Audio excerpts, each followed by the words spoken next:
Hello, hello, hello. Hello, hello, hello. Can you guys hear me okay? I didn't realize I didn't add myself to the chat. I'm not even looking at myself yet. I don't like the way that purple looks. Let's change that. So can someone just let me know, can you hear me okay? Um, Testing the microphone out.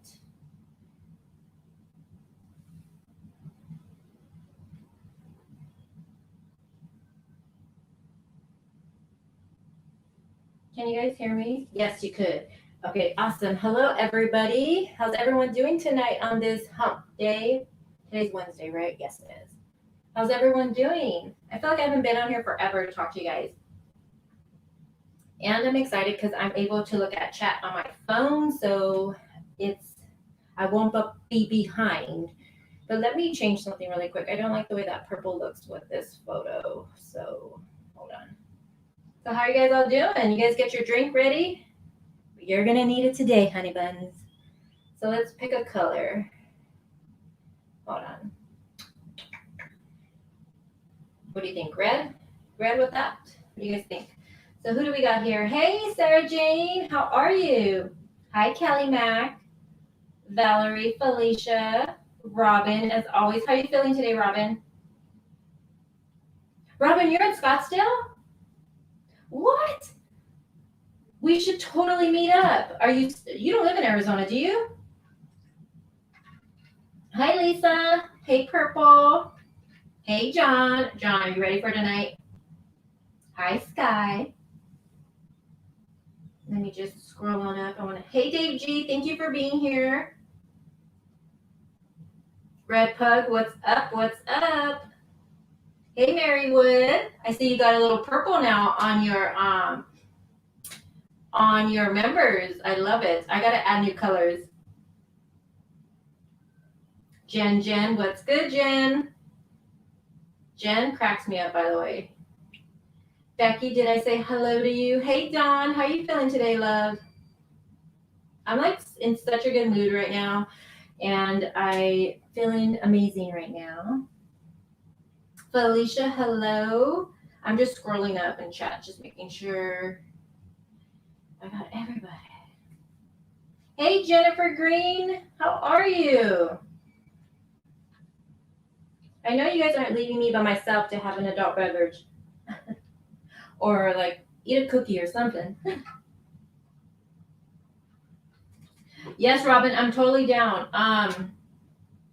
You have my email, right? Email me and then we can swap numbers and we can do like lunch or something. That would be so much fun. Oh my God, I'm so excited. Are you visiting Arizona or do you live out here? Hey, Jennifer, welcome to Crazy Town. Ciao. Can't believe I just did that on the microphone. You know I'm feeling good if I did that noise.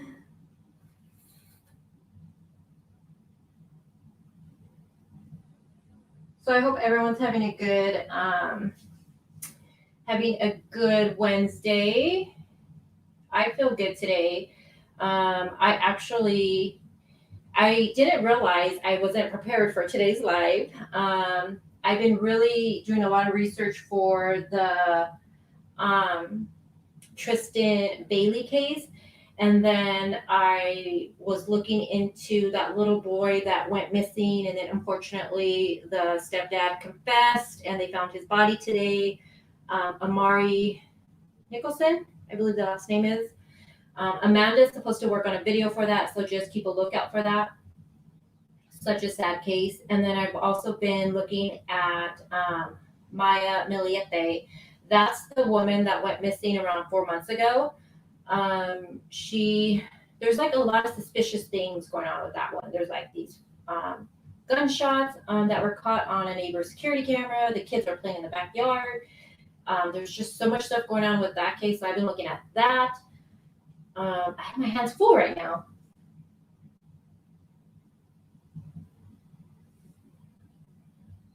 Hey, Monica. Janissa, hey, what's up? Hello. And I'm already hot. Amanda, stop yelling at me. I feel like I'm Amanda's mom sometimes. I'm like, Amanda, the video. You get the video done? Where's the video? Where's the video? Don, which one do you think is a strange case?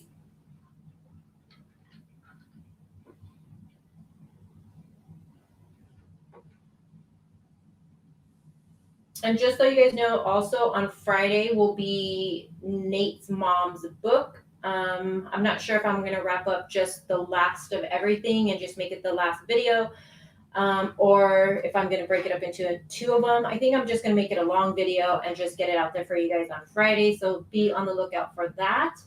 Also, a lot of you already know this creator, I'm sure, but I heard Mexi is he already did an interview with Nate's mom at the house.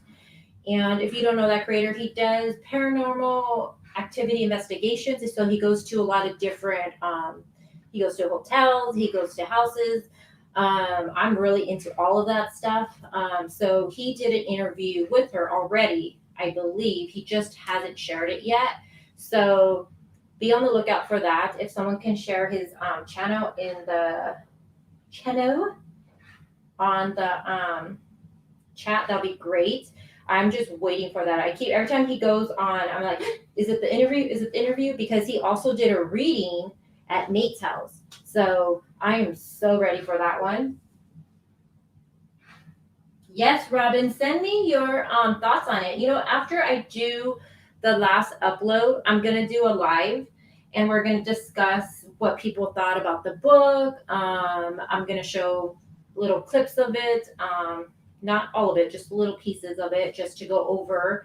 I'm really interested in hearing what you guys all have to say about it. I was really shocked that a lot of you were interested in the book. You guys bought the book, had really great things to say about it. Again, I was really nervous when I was going to upload it. And for the most part, like I said before, you guys have kept it really respectful. So thank you. Red Pug, it's definitely really interesting. I actually am going to purchase the book. I have it on Kindle, but I'm actually going to purchase it.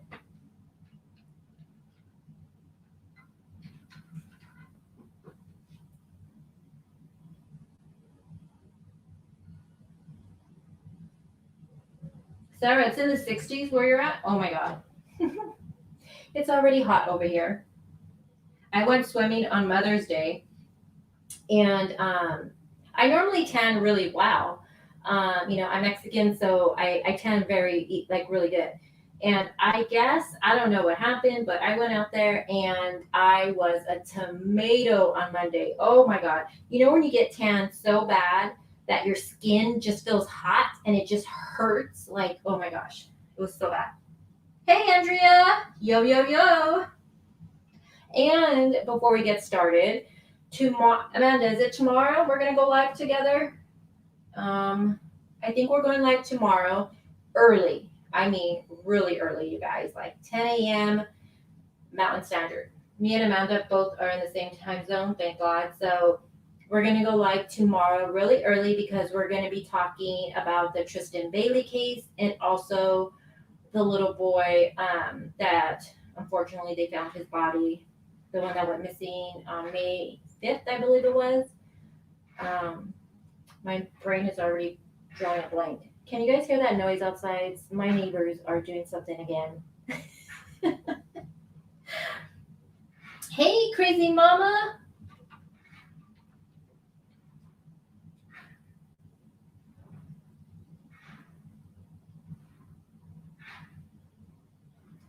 It's in the middle of the night here. I had a 50-50 of making it. Well, I'm glad you're here, John. Let me get started. So 9 a.m. So it's I'm really bad with all that time. Amanda, handle it. Robin, so I know if it's 10 a.m. my time, if you're in New York, I believe it'd be, I think it's 1.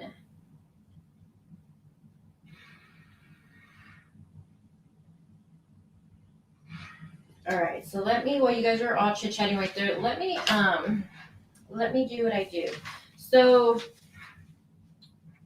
let's see what I want to do. So we're going to listen today. Let me just let you know what we're doing today. We're going to finish up listening to, hi, Holly, Undead Channel. Best pay attention to those neighbors who see LOL must be hiding. Do you hear that, Holly? It sounds like they're using that shovel.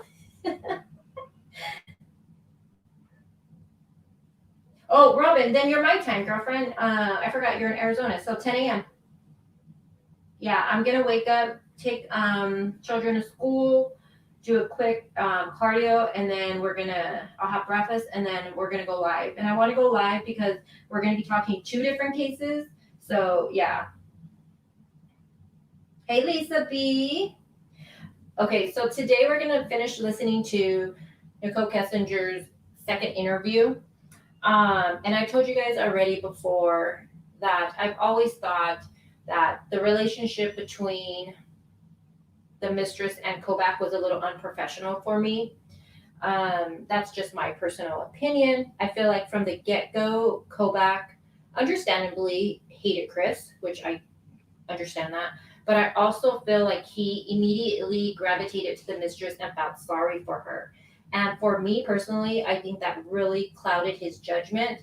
And I was looking at the discovery, and I think it's funny that on September 4th, she meets Detective Baumhover for the very first time. And she's told she's no longer to, have any contact with Kobach because he's going on, off to La La Land and doing other cases. So I do want to show you guys that really quick. I like sharing the screen now so I can show you guys what I'm talking about. And I'm going to take a break from looking at chat really quick. Oh my God, what are they doing out there?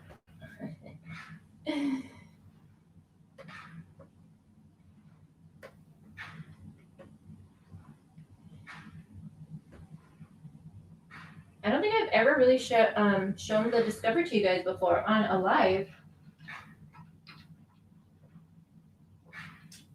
Dave G, I'm not even trying to play around, but I do think that. I mean, a man is a man, and even though Kobach's a professional, he's a CBI agent, he's trained to, all these different trainings he took. At the end of the day, he's still a man. And he is the one who's seen the photos. He made sure Nichol and her dad were aware that he was going to be the one dealing with all of the photos and all that data at first. It was all him. And Kobach was the only one who was dealing with the mistress. Nobody else, only him. And I just think it's weird that the lead detective, who is Baumhover, never once met her until September 4th. So let me share my screen with you guys. Let's see. Can you guys see that? Okay, hold on. How do I do this?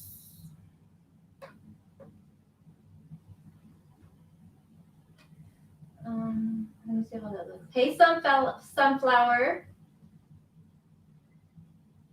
John, I think they did enjoy those nudes of hers, to be honest with you.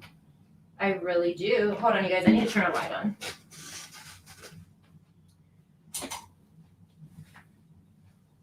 Okay. And my squeaky chair. Hey, Amelia. Ariana, hello. Hey, Amber. Hello to everybody that's coming in. So you guys can see this. So let me get to the page I want to show you guys. So just so you guys know, Nichol Kessinger's typed up notes that she remembered will be on page 941. So just if you guys want to know about that. Okay. All right. Let me see. Can you guys see that okay?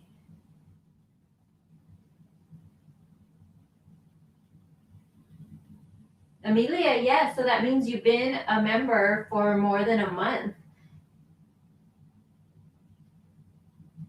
Okay, yeah, you guys can see it. Okay. So this was put into the report. Let me see. Okay, so we have September 4th here. So it says on September 4th, I, at 1300 hours, I met with Nichol Kessinger at the CBI headquarters located at, and it gives the address. Again, this is Baumhover, was introduced by Kobach, who had interviewed her several times previous to my introduction. I advised Nicole that I am her point of contact regarding this case and that Kobach would attend other cases he was assigned to at CBI. Nicole acknowledged this information and presented me a 7-page typed up document. And so this right here, Baumhover is meeting her for the very first time, and he's telling her, I am now going to be the one that you reach out to. I am the one, if you have any questions, you will call. I'm going to be the one who you deal with from here on out because Kobach is no longer the person you reach out to. And she said, okay. She agreed to it. So let's look at now. NK's Verizon bill is on page 998. Yeah, 998. This is her billing period from August 14th to September 13th. She had the other one in there previously, but it's been removed. I cannot figure out why they would remove the other one. I don't know. That one blows my mind. And just so you guys know, I'm not looking at chat right now. So this is her bill. Again, disclaimer, this is in a public discovery that's been released to the public. So any information I show you here, I have the right to do that. So let me scroll down really quick. Now remember, on the September 4th, she is told to no longer call Kobach, okay?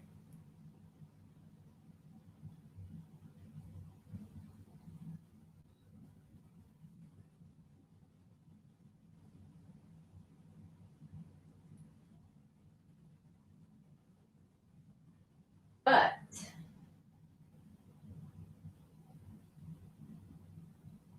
at 8:56 a.m., she calls Kobach and she talks to him for 3 minutes. She hangs up at 8:59. She calls him right back and has another conversation for 3 minutes. So a total of 6 minutes conversation between Nichol Kessinger and Agent Kobach on September 6th.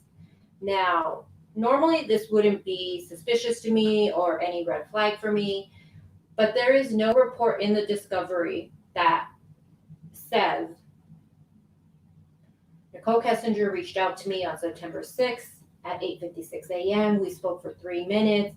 The point of the phone call was X, Y, and Z. She then returned that phone call on the same date at 8:59. We talked an additional 3 minutes and we talked about blah, blah, blah.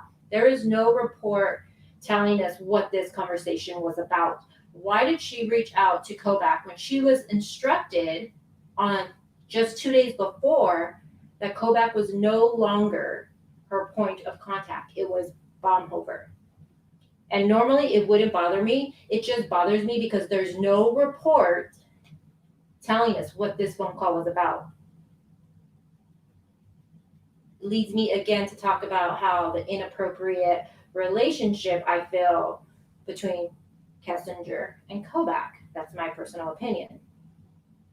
What was this conversation about? Why is she calling Kobach? Early ass in the morning, first of all, too.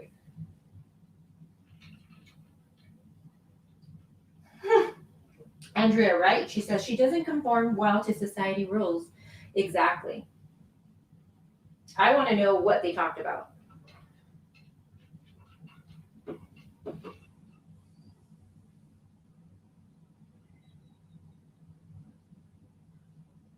Yep, Valerie, Kobach is the one that she was texting all hours of the night. Allegedly she was scared and texting him, and 2 a.m. texting the CBI agent. Okay. Now, since I have the screen up, someone asked me last time about Hazelbrook. How many times did NK call Hazelbrook? So since I have this, I'm going to show you really quick. So you guys already know that July 30th, that's the first time that Nichol Kessinger called Hazelbrook Sober Living Center, and she spoke to someone for 22 minutes. I did a video on that. I broke it down exactly who she was calling and stuff. We'll go through that in a different live. But let me just show you. She speaks to them about 4 more times after the murders. Let me scroll up. I'm just going to show you because someone asked me about that. So August 17. Okay, let's see, 612. Okay, so right here. This right here, can you guys see that? So August 17th, she calls the same number for Hazelbrook Sober Living Center, and she speaks to someone for 14 minutes that day. Then, let's see.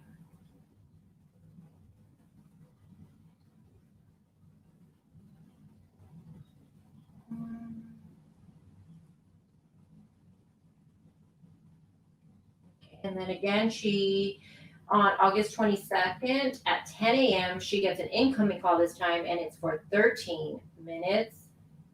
Again, that's that Sober Living Center. Then on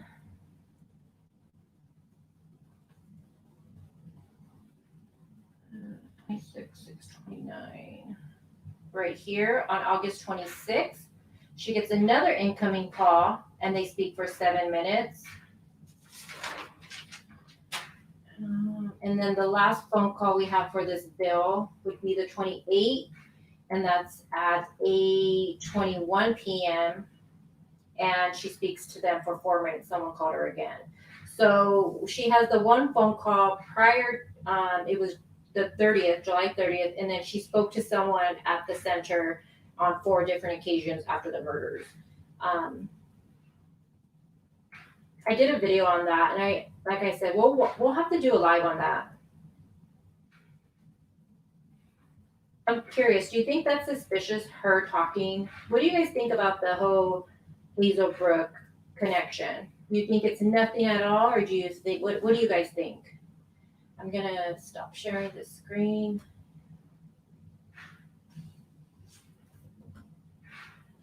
Oh my God, what are they doing outside? Robin, thank you so much. I know my lives are pretty, I'm all over the place, but when my videos, I put the work in my videos with my investigating. I'm proud of that, I can say at least.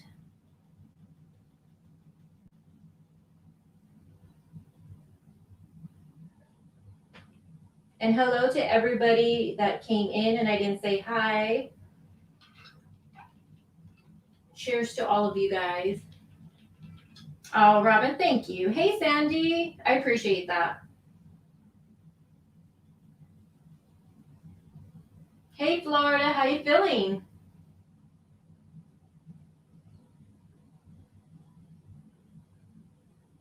Valerie, thank you. I need to get you up here on panel one day, Valerie. You're amazing on panel, I must say.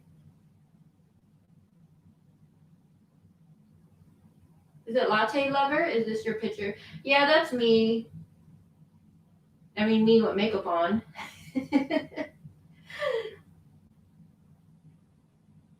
I'm so glad you're feeling better, Florida.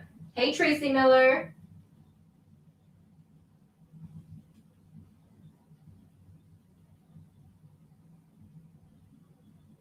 Oh, thank you. I mean, there's actually some lives where I actually show my face, so. But lately, I haven't had time to like get ready and go live. It's like there's so many other cases out there that I've been looking into.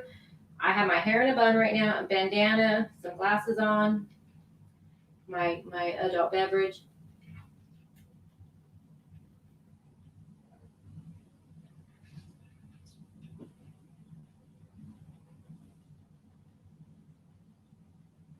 All right, let me share my screen again for you guys. So now we're going to listen to her second interview. And again, remember, this is the first time she meets with Kobach that we're aware of, at least. We know she did the interview with the FBI agent. They did what they did with that interview, and then it got transferred over to Agent Kobach. And Kobach, from then on, was her only point of contact all the way until September 4th. Your dogs are snoring? Well, I'm just glad. I don't know if you guys can hear my neighbors. They're like shoveling, doing something out there. All right, let me get this started.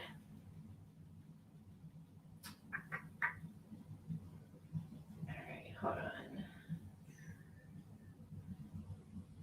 And I'm hoping you guys can hear it because I did a lot of work on this just to get the volume up high.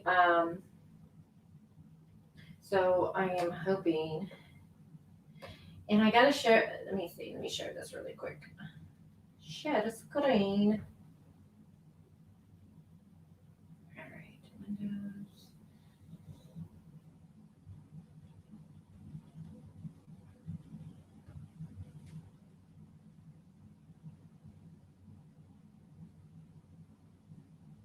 You know what's funny? My dog snores too. My oldest dog, he snores. I'm not even lying. Okay, you guys can see this. Okay, cool. So I'm almost at 10K. I'm low key losing my mind right now. I'm like so happy.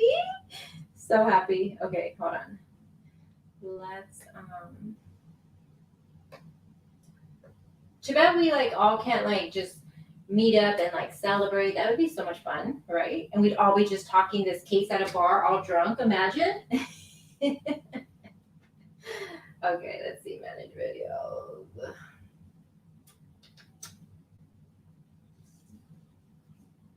All right, I should get.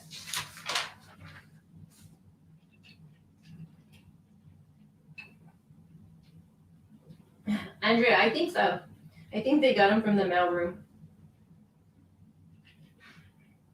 Latte lover, wouldn't that be so fun? And even if you don't drink, just go and have a good time, have a soda or whatever. It'd be so much fun. People would be like, what? Chris Watts, the mistress? What are they talking about? It would be funny. Okay. And just so you look at these little, Amanda, look at it. It says, we recently fixed an issue where sub counts were displaying incorrectly. All right, hold on. All right, I need my earphones. Hold on, guys. I'm gonna mute myself because I'm gonna grab my binder.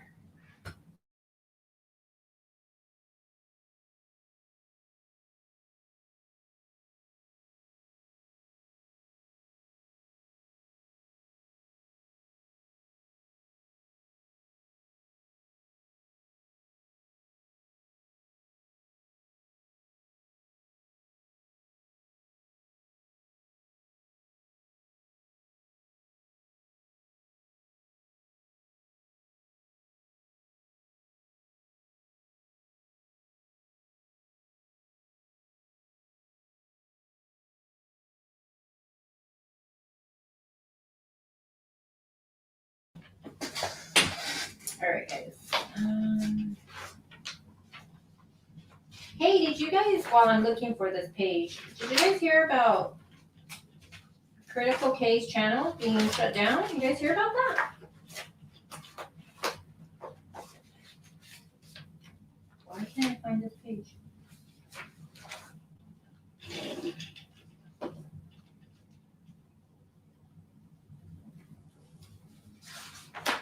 Yeah, she has like only 8 videos up, and here we go, I found it.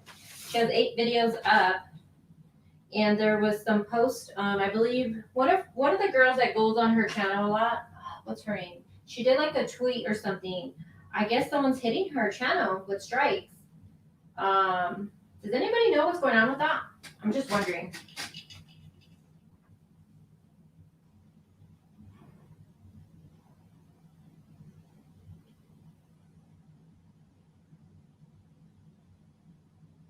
Shano.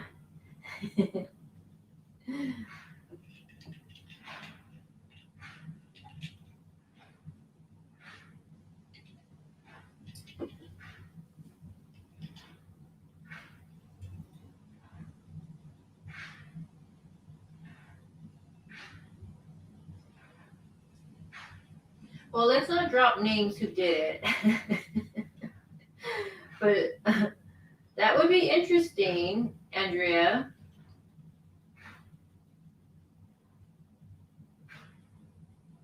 Amber, I'm talking about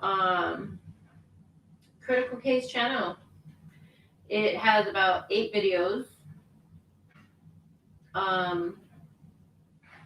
Yeah, and I heard, and one of the girls that goes on her channel sometimes, like on panel, she did, like, I think it was a tweet or something. She talked about it, and something about that her channel was getting strikes left and right. Someone's hitting her channel, and yeah, and if you notice, I'm just wondering if anybody's in her group. Has she talked about it? She's putting everything in Patreon. So did her channel get striked? Does anybody know? Amber, I could watch that video all day long. Hey, think for yourself. What's up?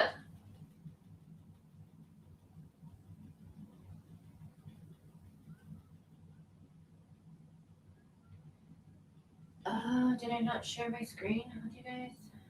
Why isn't it not showing?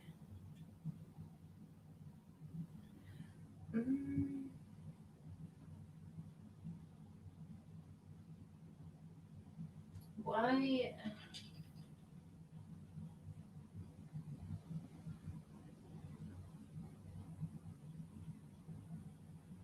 I'm trying to think of my screen. I'm doing good. Thank you. How are you doing today, Megan?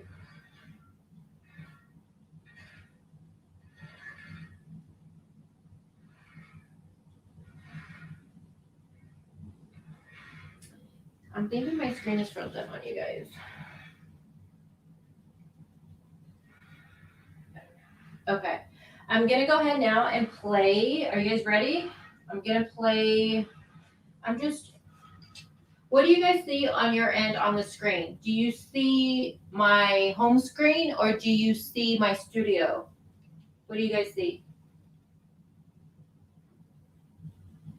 Yeah, Robin, I heard someone's hitting her channel really bad right now, so I'm not sure what the hell's going on. Hey, Gracie. Or Grace. Sorry. Home screen. Huh. What the hell? Okay. Let me do it again. Hold on. I think it froze on you guys. Let's do it again.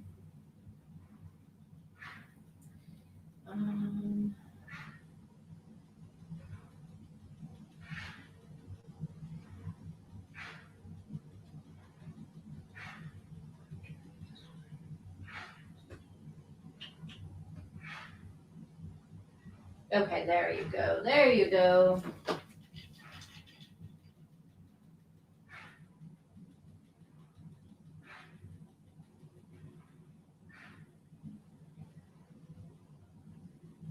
Okay, so there, you guys got it. Okay, cool. All right. Are you guys ready? You guys got your coffee, tea, water, whatever you guys are drinking tonight? You guys ready for this? I should just hit play and see if you guys can even hear it. I'm over here chit-chatting. Oh my God. Hold on. All right. Let me make sure volume is high.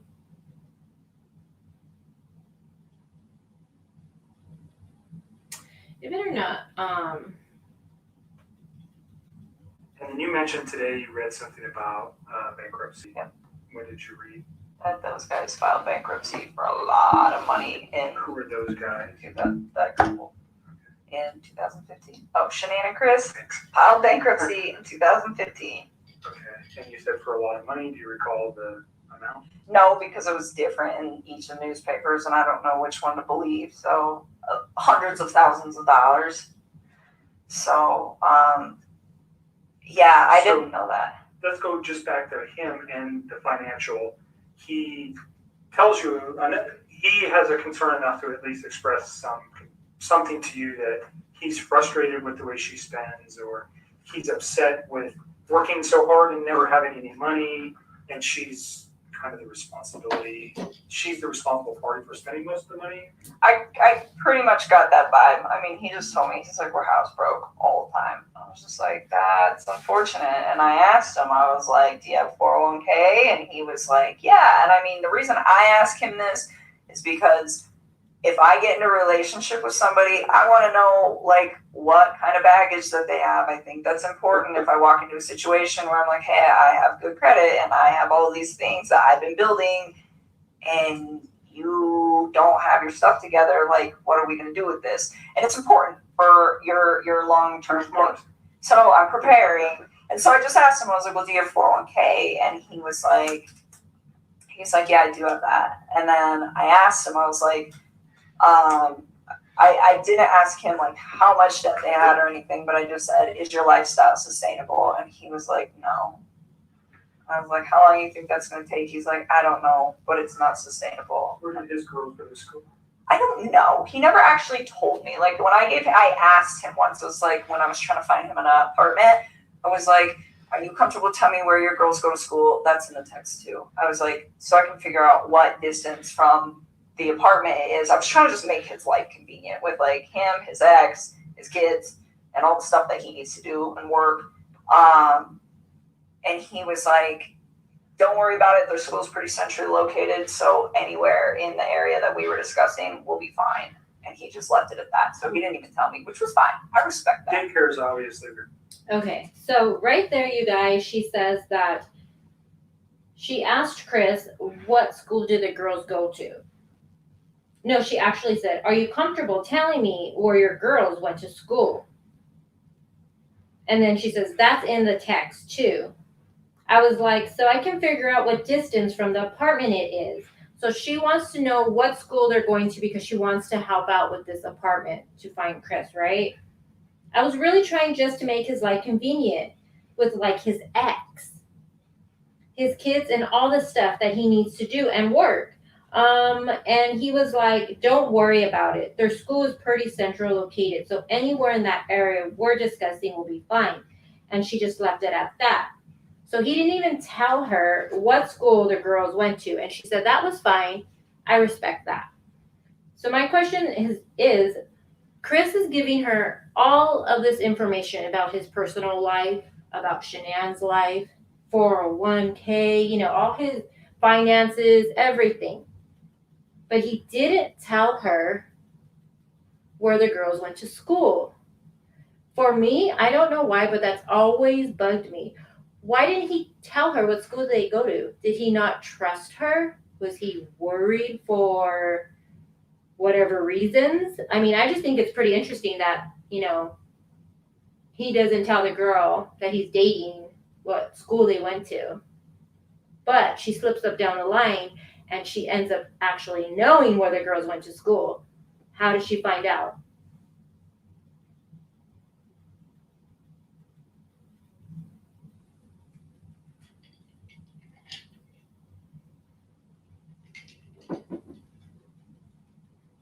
Yeah, his ex, right, Andrea? His ex. very expensive for a 3 and 5 year. Oh, yeah. Right? So I understand. Did you ever bring did you ever discuss that? Never. The only financial thing he ever said is just like she just likes to spend money, like a lot of it. So that was just kind of the vibe that I got from that, and that it was a lifestyle that she liked to live, like very like materialistic kind of lifestyle. Okay, so this is where she goes into low-key bashing Shanann. A pregnant, missing woman at this time. She's low-key It was a certain image. Yes, all the time. And he said that was why they got that house too. It's like she wants everybody to think that we live a certain way and that we can like sustain all this stuff. And he's like, and we can't. And I told him, I said, when you're in those situations, why don't you, I'm like, do you like voice your concern about this? And he told me, he's like, when I try to talk to her, he's like, she's really bossy and she usually shuts me out. And he's like, when she does that, he's like, I just let it go. And I was just like, all right. I mean, I don't try to like interfere with how those two interact. But I did ask about it because I'm just curious, because I would never put myself in a situation where someone was like, you know what, we're going to live in this house that costs like double what we can afford, and that's how it's going to be, because I want everybody to think we're fancy. Because Did she just really say all that?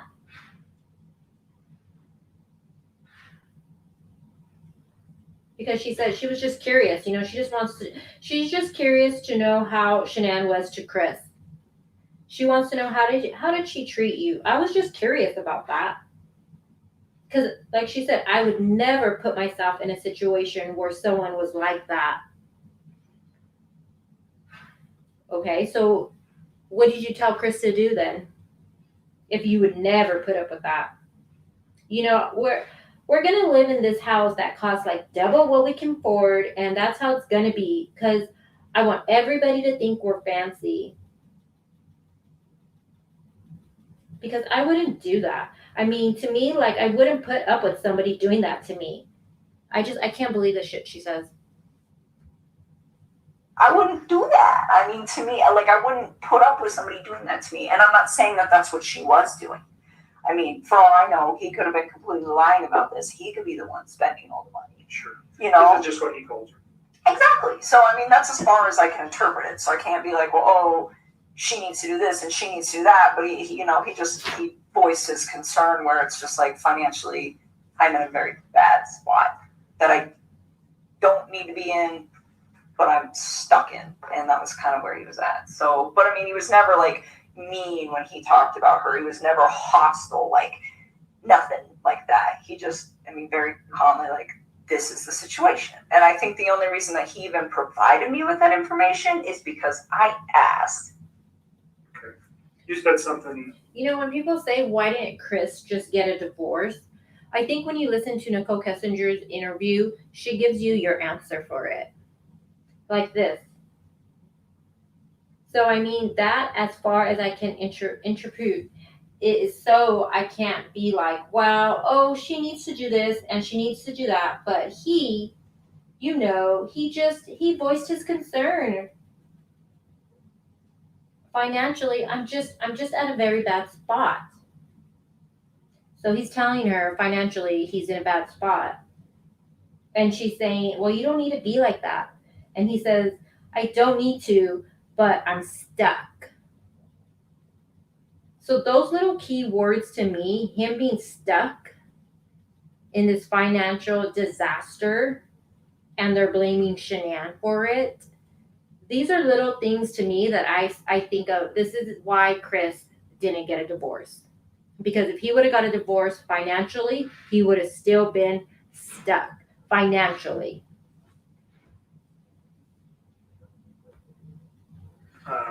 About her being controlling or Bossy. bossy. That's what he said. Bossy. In like a lot of aspects of their life, or what, do you know exactly what he meant by that? How that affected him? I think he was just saying when he voices his opinion, it's not her. Is the gist. I'm sorry, but I don't know about you guys. I'm so tired of hearing Chris was just this victim. I had no voice in the relationship. But how many times did Shanann beg him to talk to her? She said in her text messages that Chris wasn't good at, talking. He couldn't speak his feelings, write something down. She would beg him for this. That's prior. This seems to be a problem with the relationship the whole time, is that Chris was never able to express himself to her. It wasn't that Shanann didn't care, because Shanann wanted it. She would be like, please tell me what is wrong with you. And he just didn't. But Chris doesn't tell that to everybody. What Chris tells everybody is, poor me, she didn't listen to me. She ignored me. In reality, it was that Chris didn't know how to communicate.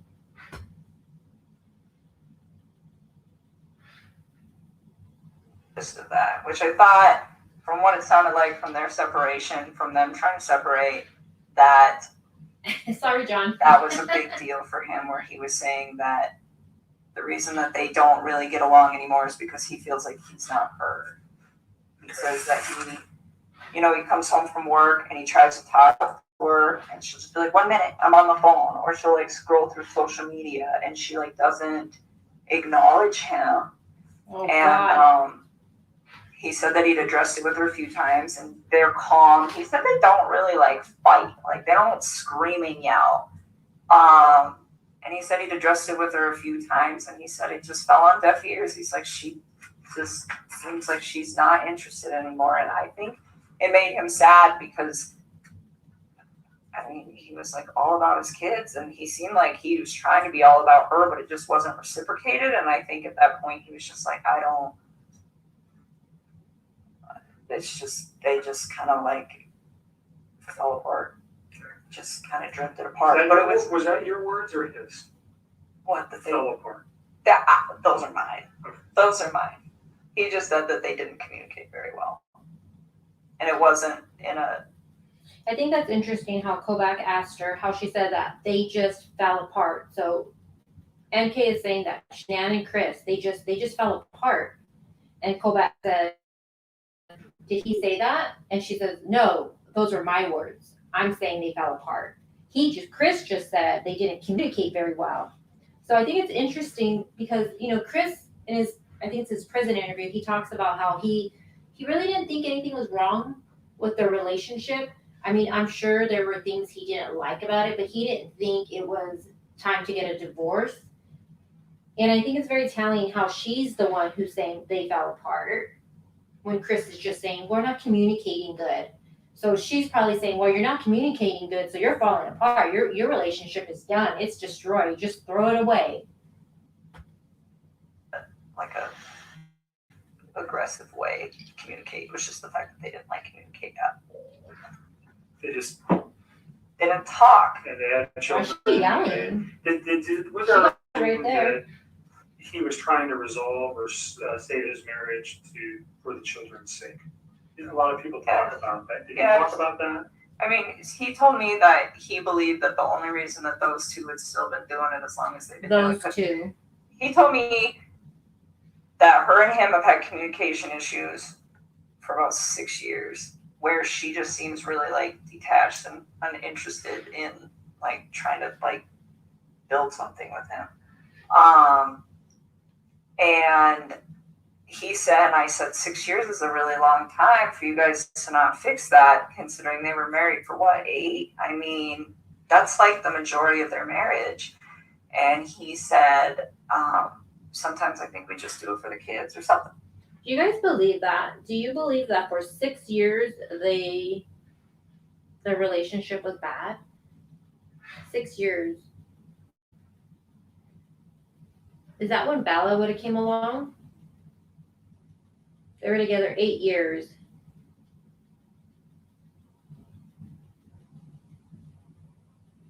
Holly, she's dragging Shanann through the gutter this whole interview. She can't hold it back. And that's very telling to me that even though there's a missing, we know what happened to Shanann, but we know that Shanann, who's pregnant, 2 daughters, and she still low-key has so much resentment and hate for her that she can't even hide it.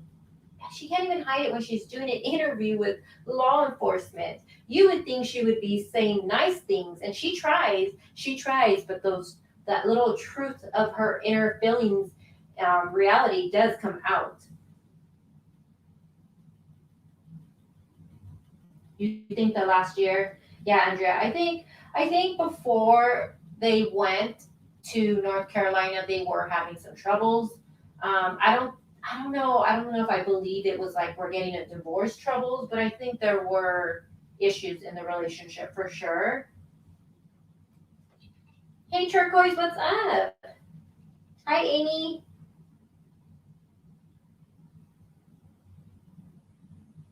Hey Jeffrey. Who's Fester? Festa. I'm just seeing chat really quick. Hey Tippy.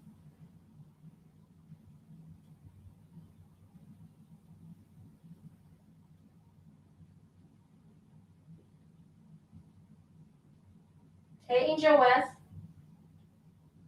Yeah, she refuses to say her name. She says that girl or that couple, his ex, significant other.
Yeah, I don't know. It just completely shut me out. That was so weird. They're listening to us, you guys. That was so weird. That's never happened to me.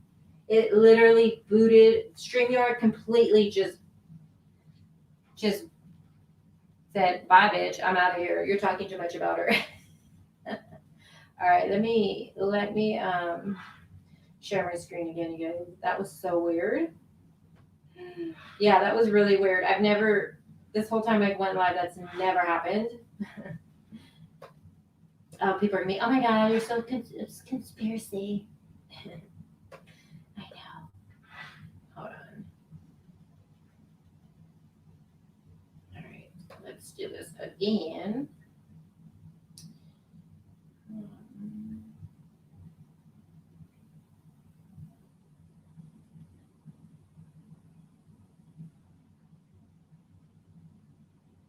Robin, I think from time to time, I don't know, do you guys think MK listens to these interviews? Do you think she's in the groups? What do you guys think? All right, let's get back to this. Something like that. I mean, it's been a long time since I've heard these conversations, so I don't know like verbatim, but it was pretty much just like Get you to remember something. yeah, like but he said it wasn't just him though. He was like, I think she does that too. You know? I mean, and it was like this equal part where they're just kinda like going through the motions, I think.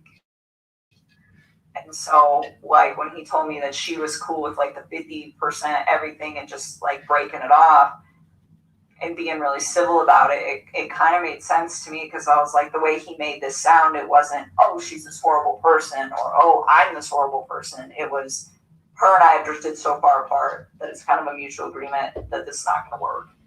So in those 6 years, though, they had 2 children. Yep. And you said earlier you did not know she was pregnant until reading the newspaper. Yep. So that never came up in any conversation. There was no. I hate how she says never. Oh my goodness, I just hate it. No indications that that was going on. Hey Nicole, hi, hola. Never hinted to anything like that. As far as you knew, he was just leaving her. He had 2 children, and that was the final take on that. Yes, I think I know why he lied to me. He lied to me because if I'd have known that he had a child on the way, I'd have never wasted my time with him in the first place. Like none of this would ever even occur if he would have just told me the truth. So I hate when she says that none of this would have occurred if he would have just told me the truth. Every time I hear that, it gives me the chills. None of this would have occurred if he would have just told me the truth. I don't know, but I get the feeling that NK is the type of girl where you do not cross her. You will regret it. do you think if he found out that you, if let's say this week you guys were to go look at some apartments, and this is hypothetical, but you've never found out that his wife was pregnant. Would that have changed anything? Like you just said, if I knew his wife was pregnant, I wouldn't be in this picture. So if his wife was not pregnant, and forgive me, but if he takes her out of the picture, you're never going to know that she was pregnant, right? What do you mean takes her out of the picture? Like, If he murdered her, she's out of the picture. You're never going to know if she was pregnant.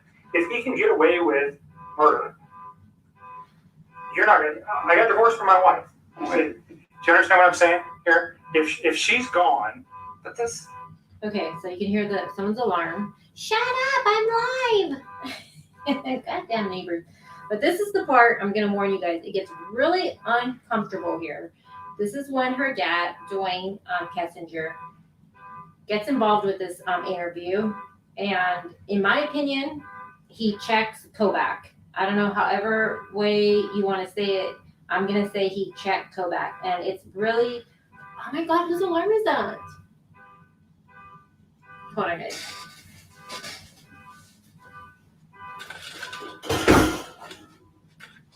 Close my window. I think he totally checks Kobach, and it's so uncomfortable when you listen to this part. And Kobach's asking a really good question. There's nothing wrong with what he's asking. He's just asking her if Chris murdered her and she was out of the picture. You're never gonna know, right? You'll never know she was pregnant. She's no longer there. That's a good question. If he can get away with murder, you're not going to know, right? If he could easily just tell you she split. It's not a bad question he's asking her. So the way her dad gets so defensive, I don't understand that part. Don't lead, hypothetically, please. Don't lead on. hypothetically, if she, Okay. you understand where I'm going? If we Hold on. in this picture. I want to So rewind it. if his wife was not pregnant, and forgive me, but if he takes her Right, out of the Holly? picture, Forgive you're never me? going to know that she was pregnant, right? What do you mean takes her out of the picture? Like, If he murdered her, she's out of the picture. You're never going to know if she was pregnant. If he can get away with murder, you're not going to. I got divorced from my wife. Do you understand what I'm saying here? If she's gone, but this. Don't lead, hypothetically, please. Don't lead on. hypothetically, if she, Okay. you understand where I'm going. If Right, you but didn't know, You're leading into questions that are nothing with your. if you didn't know though, Wait, Nick, that she was there, did you hear what I said? Ooh. I'm following you. I just want her to answer a question that relates to, she said something that's important, that if he didn't have a child on the way, or if she didn't know that, she would have continued the relationship, right? But he killed his kids. At what point does he think that I'm going to be in a relationship? I'm not talking about the children. I'm just talking specifically. She about knows what her. he's talking about. If you only knew, if the kids were still here, and he called you and said, "I'm divorced from my wife," A good question. and he gets away with this, do you understand what I'm thinking from his aspect? I still wouldn't do it. I still wouldn't do it because I'd be like, where did she go? Okay. Because I'm under the impression that she's a really good mom. Like, he never bashed her momming skills. Like, Oh, now all of a sudden, Shanann's a great mom. When just 5 minutes ago, 2 minutes ago, you're just bashing her. She's materialistic. I wouldn't put up with someone treating me this way. She spends all the money. You're stuck. You're in debt. Oh, but now she's just a good mom. Now she's gonna try to cover her ass right here, and she's a great mom. And you guys, what Kobach is asking, there's nothing wrong with this question at all. Why are they getting so defensive over it? no, I wouldn't, no. Okay. No. And that, you see where I'm trying to take that? Yes. So Yes. you guys never had a conversation about the child, period. I didn't know. at all. Why didn't she say yes or And no? by your words, if you did know, you would have ended the relationship. Well, because it wouldn't have made sense to me that he's like, I'm getting separated. Oh, by the way, I have a baby on the way. It's like, you are a liar. You're just trying to sleep with me. Did you hear how Kobach says that really low when she's like, where's my notes? And he's like, you have a wife who's pregnant, and he's like 15 weeks pregnant. You see how he low key threw that out there? That's what I would have probably interpreted that as, and I'd have just shut that off at work, and that would have been the end of it. Lies. All right. And the reason I'm putting these photos in here, you guys, is because if you look at the date, Shanann, I'm not sure if you guys look at Shanann's Facebook. I have obsessed over her Facebook. I haven't looked at it in a minute, but there used to be a time I used to look at it day and night. I used to watch her videos when I would clean. And it just would make me want to clean. But she honestly posted so much about being pregnant. Maybe not in the description, but then in comments she would write about it, or in the description she would write about it. You know, she posted a lot about being pregnant. And I'm sorry, she's over there snooping on her Facebook. I do not believe she didn't know. I think she found out Shanann was pregnant, and I do think that she didn't tell Chris at first. I think she kept that to herself. I know you guys are going to think I'm crazy for thinking that, but I really think she kept it to herself and didn't tell him. She wanted, maybe in the beginning she didn't even care. Maybe in the beginning she didn't care. She was just like, I don't even care. But then I think when Shanann left, and then I don't even know if she got real feelings. I feel like she wanted Shanann's life. She's seen the nice house. She's seen the car. She wanted that life. And I think she wanted Chris to tell her, and he didn't. And I think she did bring it up to him, and he denied it, and that's when she gets all, he lied to me. I don't think this conversation of when she really found out about Shanann being pregnant happened how she says when she's seen the news media. My personal opinion, I think that happened prior. But if you guys ever look at Shanann's Facebook, she has a lot of posts about being pregnant. And we know the mistress doctor, so come on. That's that. And don't think I'm crazy for thinking that, because even Tammy Lee told Chris the same thing in the prison interview when, they asked, did she know Shanann was pregnant? And he's like, no, she didn't know. And she's like, how did she not know? When Shanann, Shanann posted all over about it. How did she not know? And I think it's funny that Tammy says that. How did she not know? It makes me wonder, did you see other searches on her phone that we don't know? Because again, you guys, we don't know everything.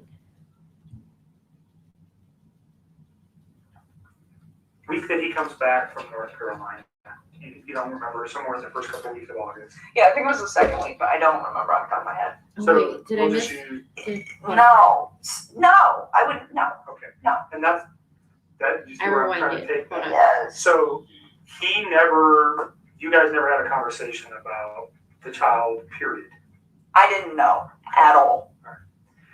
And by your words, if you did know, you would have ended the relationship. Well, because it wouldn't have made sense to me that he's like, I'm getting separated. Oh, by the way, I have a baby on the way. It's like, you are a liar. You're just trying to sleep with me. That's what I would have probably interpreted that as, and I'd have just shut that off at work, and that would have been the end of it. All right, move past that. Did you guys hear it go back? So then he's like, okay, we'll just pass that. Like he just because Dwayne opened his mouth, Kovac's just like, okay, we'll just pass that. Like nothing. This is a CBI agent, you guys, and he's just like a little bee right now. He's like, okay, we'll just pass that because Daddy yelled at me in here, and I mean, I don't know, you guys. It just blows my mind. It blows my mind. Week that he comes back from North Carolina, you don't remember, somewhere in the first couple of weeks of August. Yeah, I think it was the second week, but I don't remember off the top of my head. So we'll just use August as a time frame. Is that fair? Because you know he left in July and he comes back in August. How many times do you think you've seen him? I saw him a few times. I saw him this past Saturday. I saw him the Wednesday before that.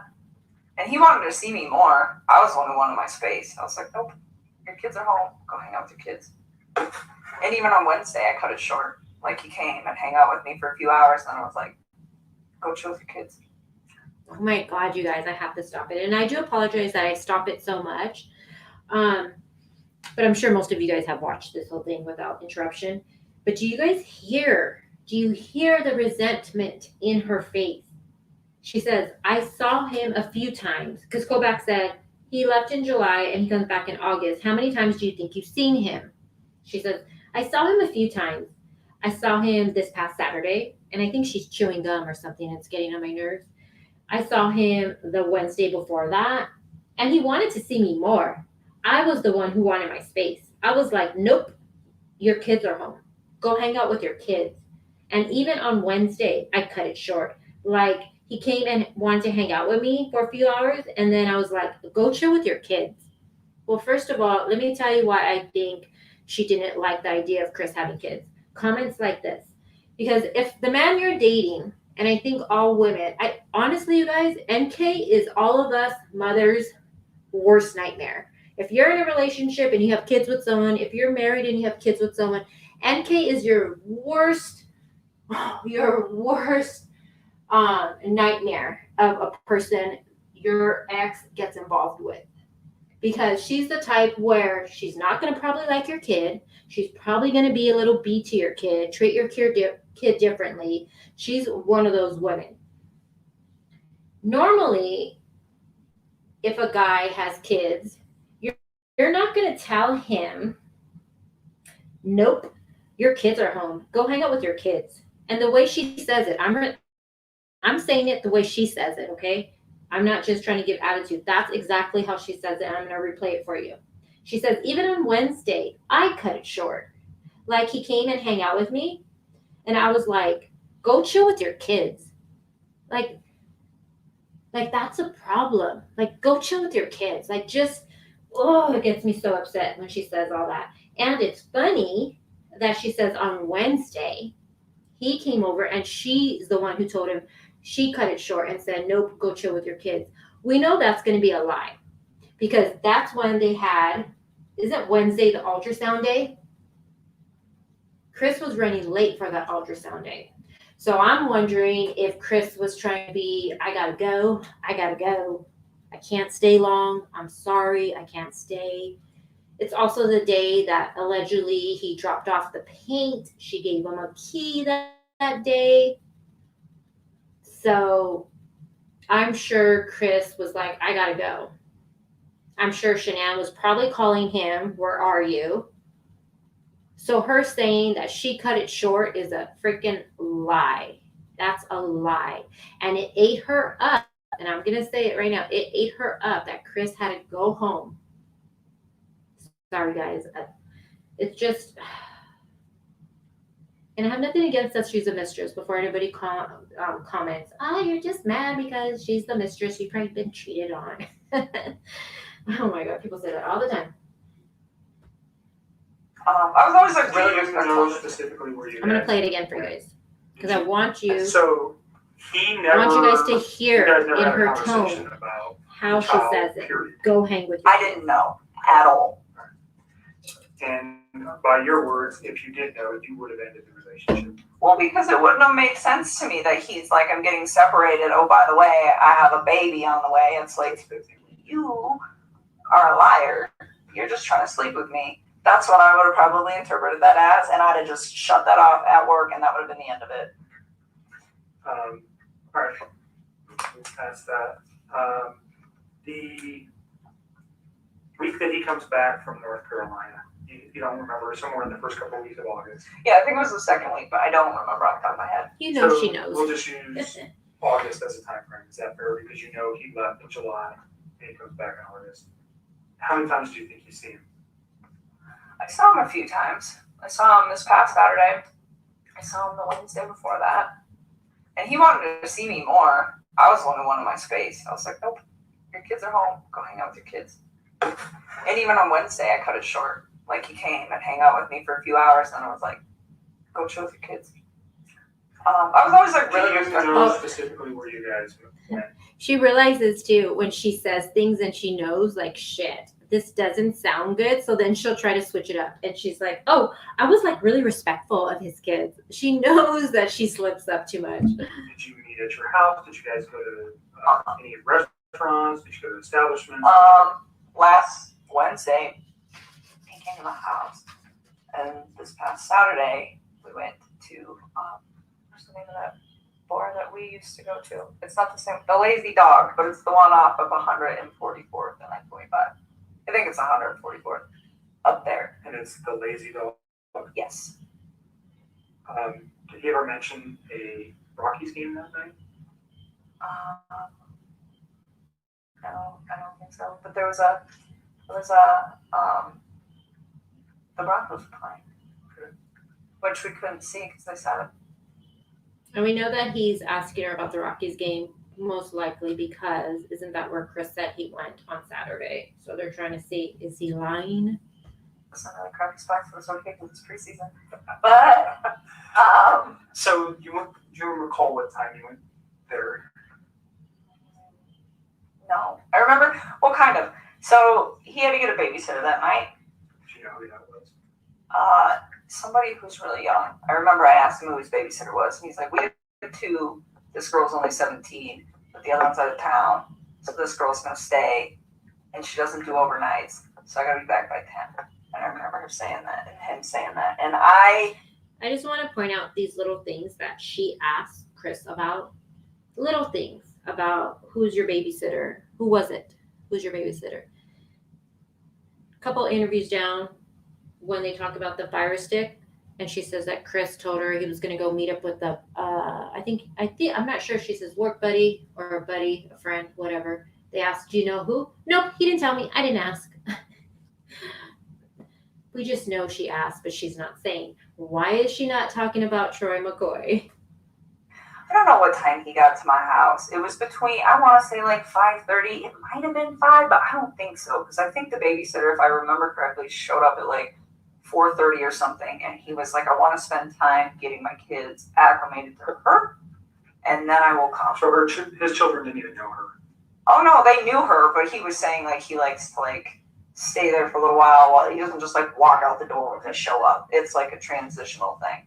And so that's why I'm saying I don't know how long I was. I want to say like 5:30, and then he had to be back by 10, so he left at like 9 something to be back by 10. So When did he show up? What was he driving? no, he didn't pick me up. He came to my house. We drove my truck. Okay. So he gets to your house. You know what he was driving to get to your house? Off the top of my head, I don't remember. I'm pretty sure he usually drives that Lexus. But he doesn't always park it in my complex because the parking, there's not good spaces. So where you guys pick me up at, a lot of times he'll just park out there because there's room. Okay. I don't know. Maybe she's nervous. Maybe she's nervous. I'm just going to do devil's advocate here. But she just gives you this information. You're just wondering. There's no point to it. Like where he parked, there's no point to it. He's asking you what he drove. You know what I'm saying? So that kind of works so that because there's just not a lot of room in my apartment complex. But off the top of my head, I don't know what he was driving. What kind of truck do you drive? I drive a Toyota 4Runner. See how she So whispers you guys that? take your 4Runner to the Lazy Dog. Yep. And you said they sat you Yep. in crappy locations. It's just- Where were you inside the We car? were, when you walk in, you just hang a right, and we were like one of the first 2 booths on the right when you walk in the door. It's just not it's a good spot, but just not for the TVs. And we actually went to the other Lazy Dog. We went to the one that you and me go to. Where's that at? Federal and 20th. It's 120th and Federal, and we went there, and they have a different menu, and I was like, I don't want to eat this food, so we should go to the other one. So initially you go to the 120th Yes. location. Did you actually get seated? Kind of, sort of. They were like cleaning off a table, and we were standing there, just kind of looking at the beer menu and the food menu, and I was like, I don't want this. And so we 6 left. o'clock? Probably. And I just want to point out that we know, I did a video about this. I think it's one of the actually it is my first video I ever did. law enforcement goes to the wrong freaking lazy dog to do their investigating. They put that wrong investigating report in the discovery. So, do they ever go to the correct lazy dog? Do they ever get video surveillance from that lazy dog? Do they ever talk to anybody from that lazy dog? We don't know, because in the discovery, that report that you see is wrong. Wrong lazy dog. Unbelievable. Probably somewhere around there, 6:30, and then we left and went to the other one, and we ate dinner. And you're in like first or second booth, right to the right of the door. I'm just asking because if they do, we want to verify that. So that's why it's important. And you're there for how long? I don't know. Probably we didn't stay for dessert. So I don't know. How long's the restaurant take? Like an hour and a half? I've never been to the lazy dog. I don't probably about Why an is hour she and a even half, and asking then, them how long does we dinner went back to take? my house for a little bit. Hung out at my house for a little while, and then he had to leave, and then he left. Do you recall the time you left? I was out of my head. No. I remember he was like gonna be late to be back at 10. He was late. I think there's a text message where he starts texting me when he's home at his house. And I do want to say, Amber did a really good video. Damn, I don't know if Amber's still here, but she did a really good video about that night. That lazy dog night, the activity between Chris and MK. I don't know if she's here. It's a really good video though. So you can probably figure that out. And I remember I texted him back and I was like, damn, that was. Amber's like, I heard my name. I just popped in. Amber, you did the video, right? About what activity they did the night of the lazy dog, about Chris going to get change, I believe. Remember, he's wearing those flip-flops. I think he's wearing socks. I'm not sure. But Amber did a really good video. It's quick, or wow, that was really quick. He's like, yeah, I even had time to stop at the ATM or stop at the gas station, stop somewhere to get money to pay the babysitter. Okay. And I was just like thinking like, well, that was really fast. But I think he was still like a little late coming back, but nothing too drastic. So he probably left my house like somewhere around 9:30ish. All right. And you go straight home. He texts you. Well, I was already home. Right, no, he texts you. He goes straight home from your house and he texts you that he's home. So that should be your text. It should be. I'm pretty positive that was not a phone call. I'm almost positive that was a text. Sometimes I get them flip-flop or I don't remember, but sometimes I know. I'm pretty sure that one was a text. Saturday during your dinner, what kind of conversation did you guys have? I don't. So he's been trying to like eat a little healthier than he normally does, and he's always like been into working out since I knew him, and he like tries to eat clean, but I'm going to rewind that part because it's hilarious to me. This whole time she's been able to explain stuff and now it's like, what did you guys talk about? You know, it's a simple fucking question. What did you guys talk about on your date? You know, it's not like he asked you, what did you guys talk about the very first date you ever had 6 weeks ago? Even though I think you would probably remember the gist of it.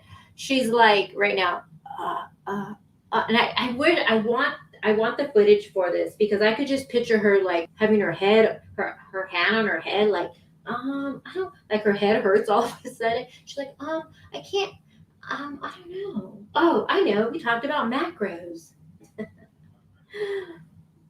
Hold on, let me rewind that. It's hilarious to me. The things that crack me up. But I think he was still like a little late coming back, but nothing too drastic. So he probably left my house like somewhere around 9:30ish. All right.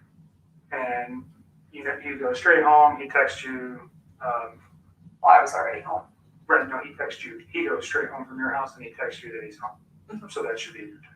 It should be. I'm pretty positive that was not a phone call. I'm almost positive that was a text. Sometimes I get them flip-flop or I don't remember, but sometimes I know. I'm pretty sure that one was a text.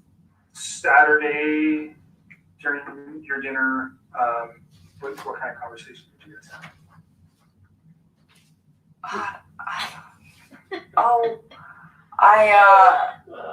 So he's been trying to like eat a little healthier than he normally does. sorry. And he's always like been into working out since I knew him, and he like tried. I'm sorry, guys. It just always cracks me up how she just gets a brain fart right there. She's like, oh, I can't make this shit up. To eat clean, but he was trying to like step it up a little bit, and nothing like the people who do like the competitions and the shows that are all super restrictive. I mean, it's nothing like that. It's just like day-to-day general maintenance. So it's how I eat, and it's pretty healthy. And he's been losing a lot of weight. He lost, I want to say like 13 pounds in the time that we were hanging out. And honestly, when you start eating a little bit cleaner and you start working out a little bit harder, the first couple months, especially for a man, because they lose weight faster, it's not something that's like that drastic to me, but it did stand out that it was like a little much. And so I was like, whoa, like maybe you're not eating enough macro. Okay, she makes no sense. Chris lost 13 pounds within the 6-week time frame, allegedly, that they've been dating. That is not a lot. And like she's saying for a guy, this is true. When the guys start working out, and you can go on a diet with your boyfriend or your husband, do the same workouts, eat the same food, and I will guarantee you your husband or boyfriend will lose way more weight than you. I don't know, it's just the way the guy's body is. And she's saying that. She's saying, guys lose more weight. It's nothing wrong with that. He lost 13 pounds. But then she's saying, first she says there's nothing wrong with it, but now she's going to go into there's something wrong with it. Which one is it, girl? Nutrients. So let me look at them. So he had been working on my MyFitnessPal app, and I'm like programming like all the stuff he eats. And I just started going through them, and I was like trying to figure out like where his ratios were. And we actually spent a lot of time doing that because he'd asked me to do it for him. Because I just was at the point where I was like, if his weight loss slows down in a few weeks, he'll be fine. And if it doesn't, then his macros are a little off. It's not like that big of a deal, like in the workout community. This is like a very normal thing, but I'm in the workout community, and I'm going to tell you right now, I am so confused by what she's saying. I am so confused. I have no idea what she's trying to explain.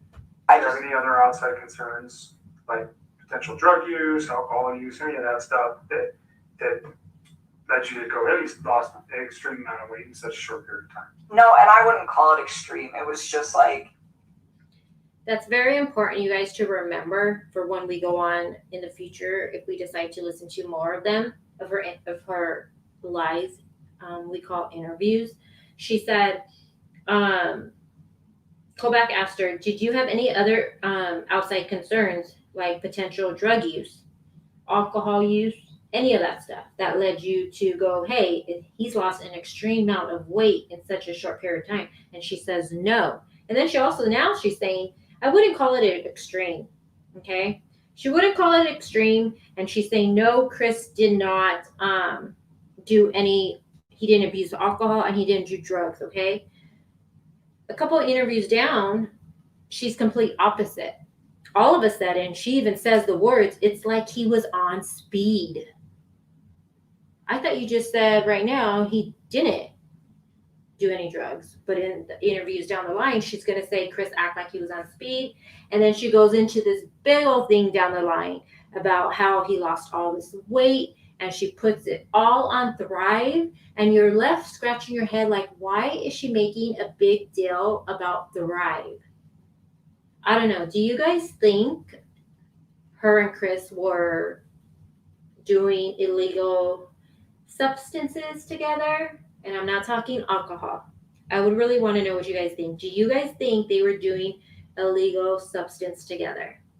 It was a lot, but I mean, when I first started working out, I dropped like 12 pounds in 2 weeks when I first started like hitting it hard with the diet. So the fact that he lost like that much weight, it wasn't, like I said, it was not a surprising amount. I just didn't want it to be like a sustained amount. But no, I didn't think anything weird. Okay, so she lost 12 pounds within 2 weeks. Now that's a lot. 12 pounds in 2 weeks is a lot. But Chris losing 13 pounds, and that's not a problem for her. But Chris losing 13 pounds in 6 weeks, that's an issue. Again, I'm in the fitness industry. This makes no sense to me. I'm scratching my head.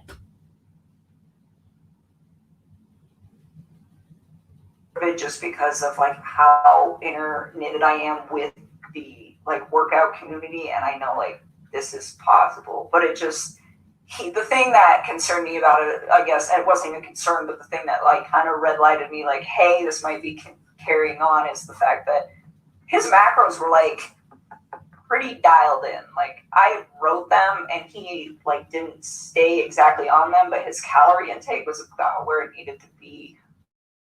My experience anyways for like what he was trying to achieve. And so I don't know, he didn't seem to have a problem with it.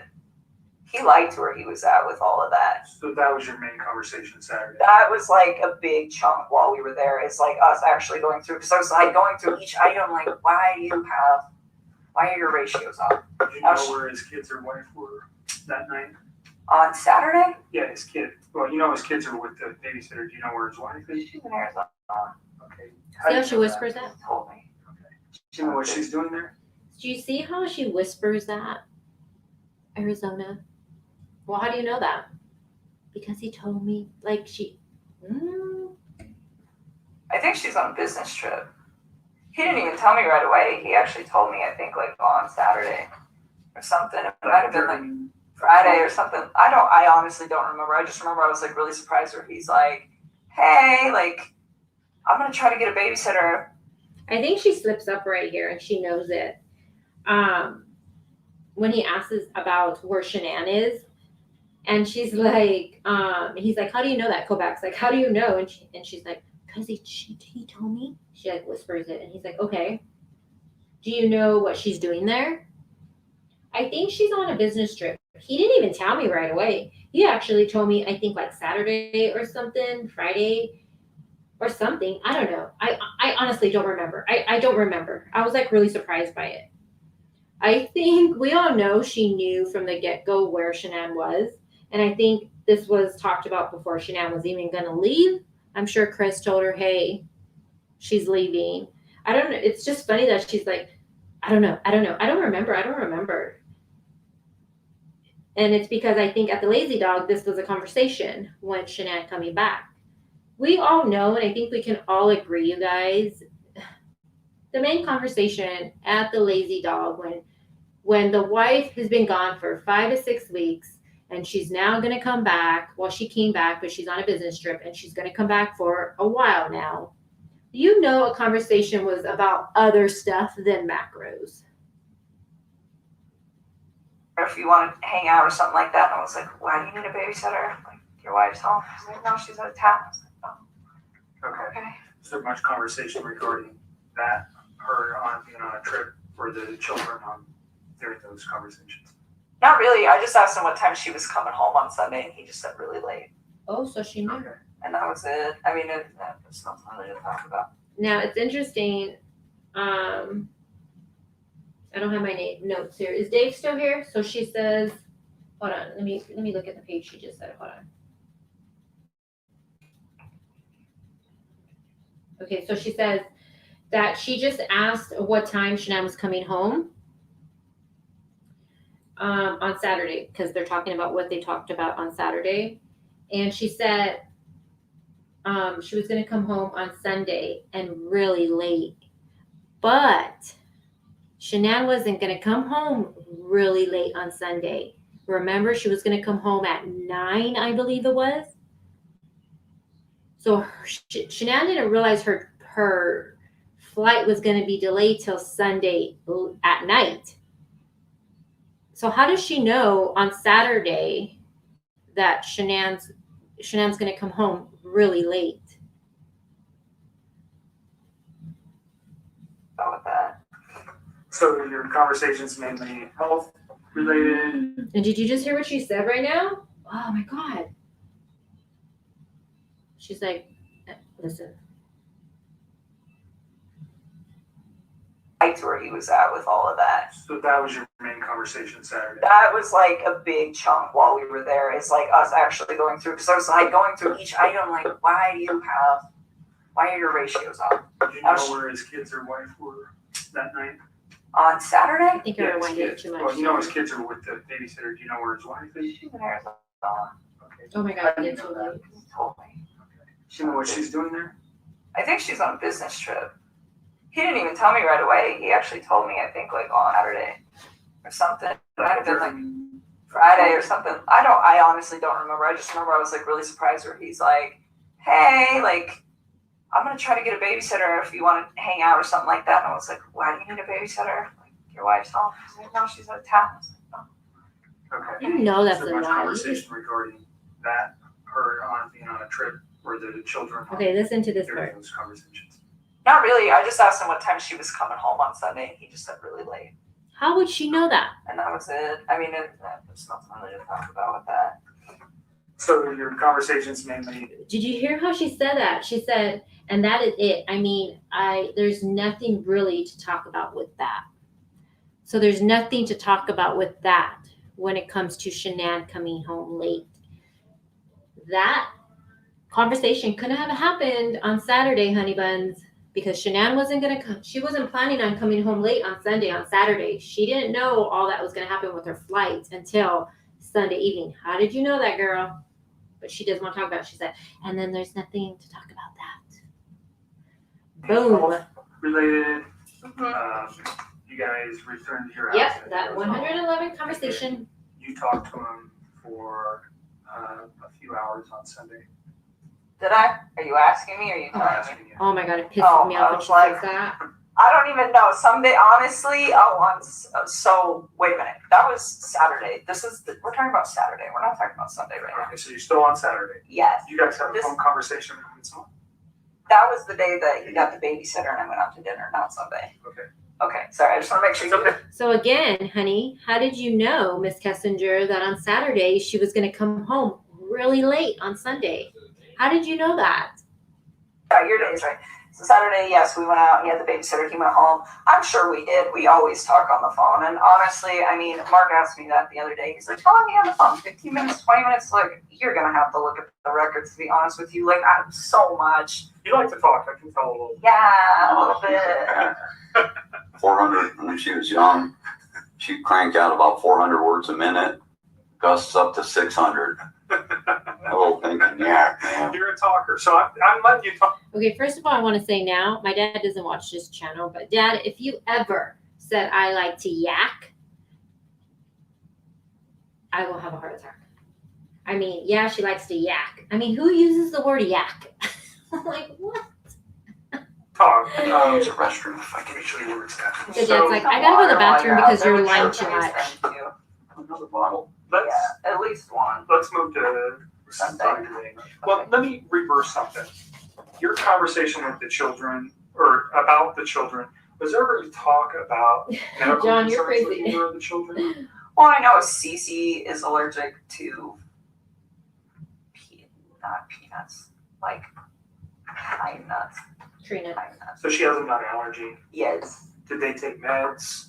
Yeah, I know that she had like an EpiPen, but as far as I know, she didn't have any meds. But I never asked. Like I was just told like she has a pretty severe allergy, and Enough to carry an EpiPen, that's pretty severe. yeah. While we're on this, so when he was in North Carolina, Oh, I love that photo. this is all like hearsay now because it's like this is not a conversation. Like he's telling me this stuff, but who knows exactly what happened. But he went out there to go see his family and her family.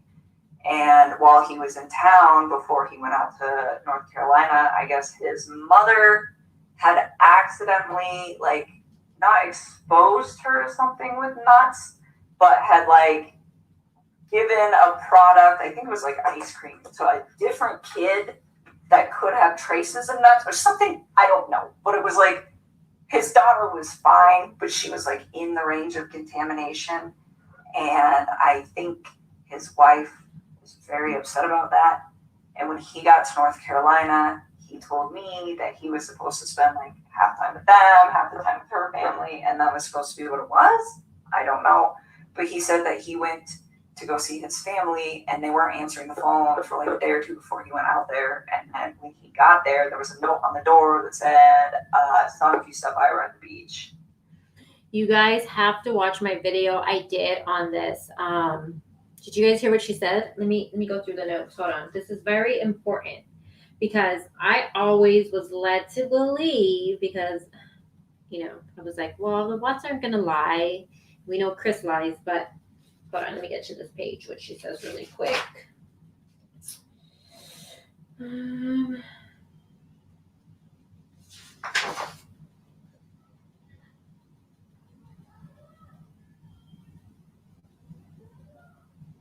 Okay, so she says that Chris told her that in North Carolina, he was supposed to spend time half with his family and half with Shanann's family when he got there.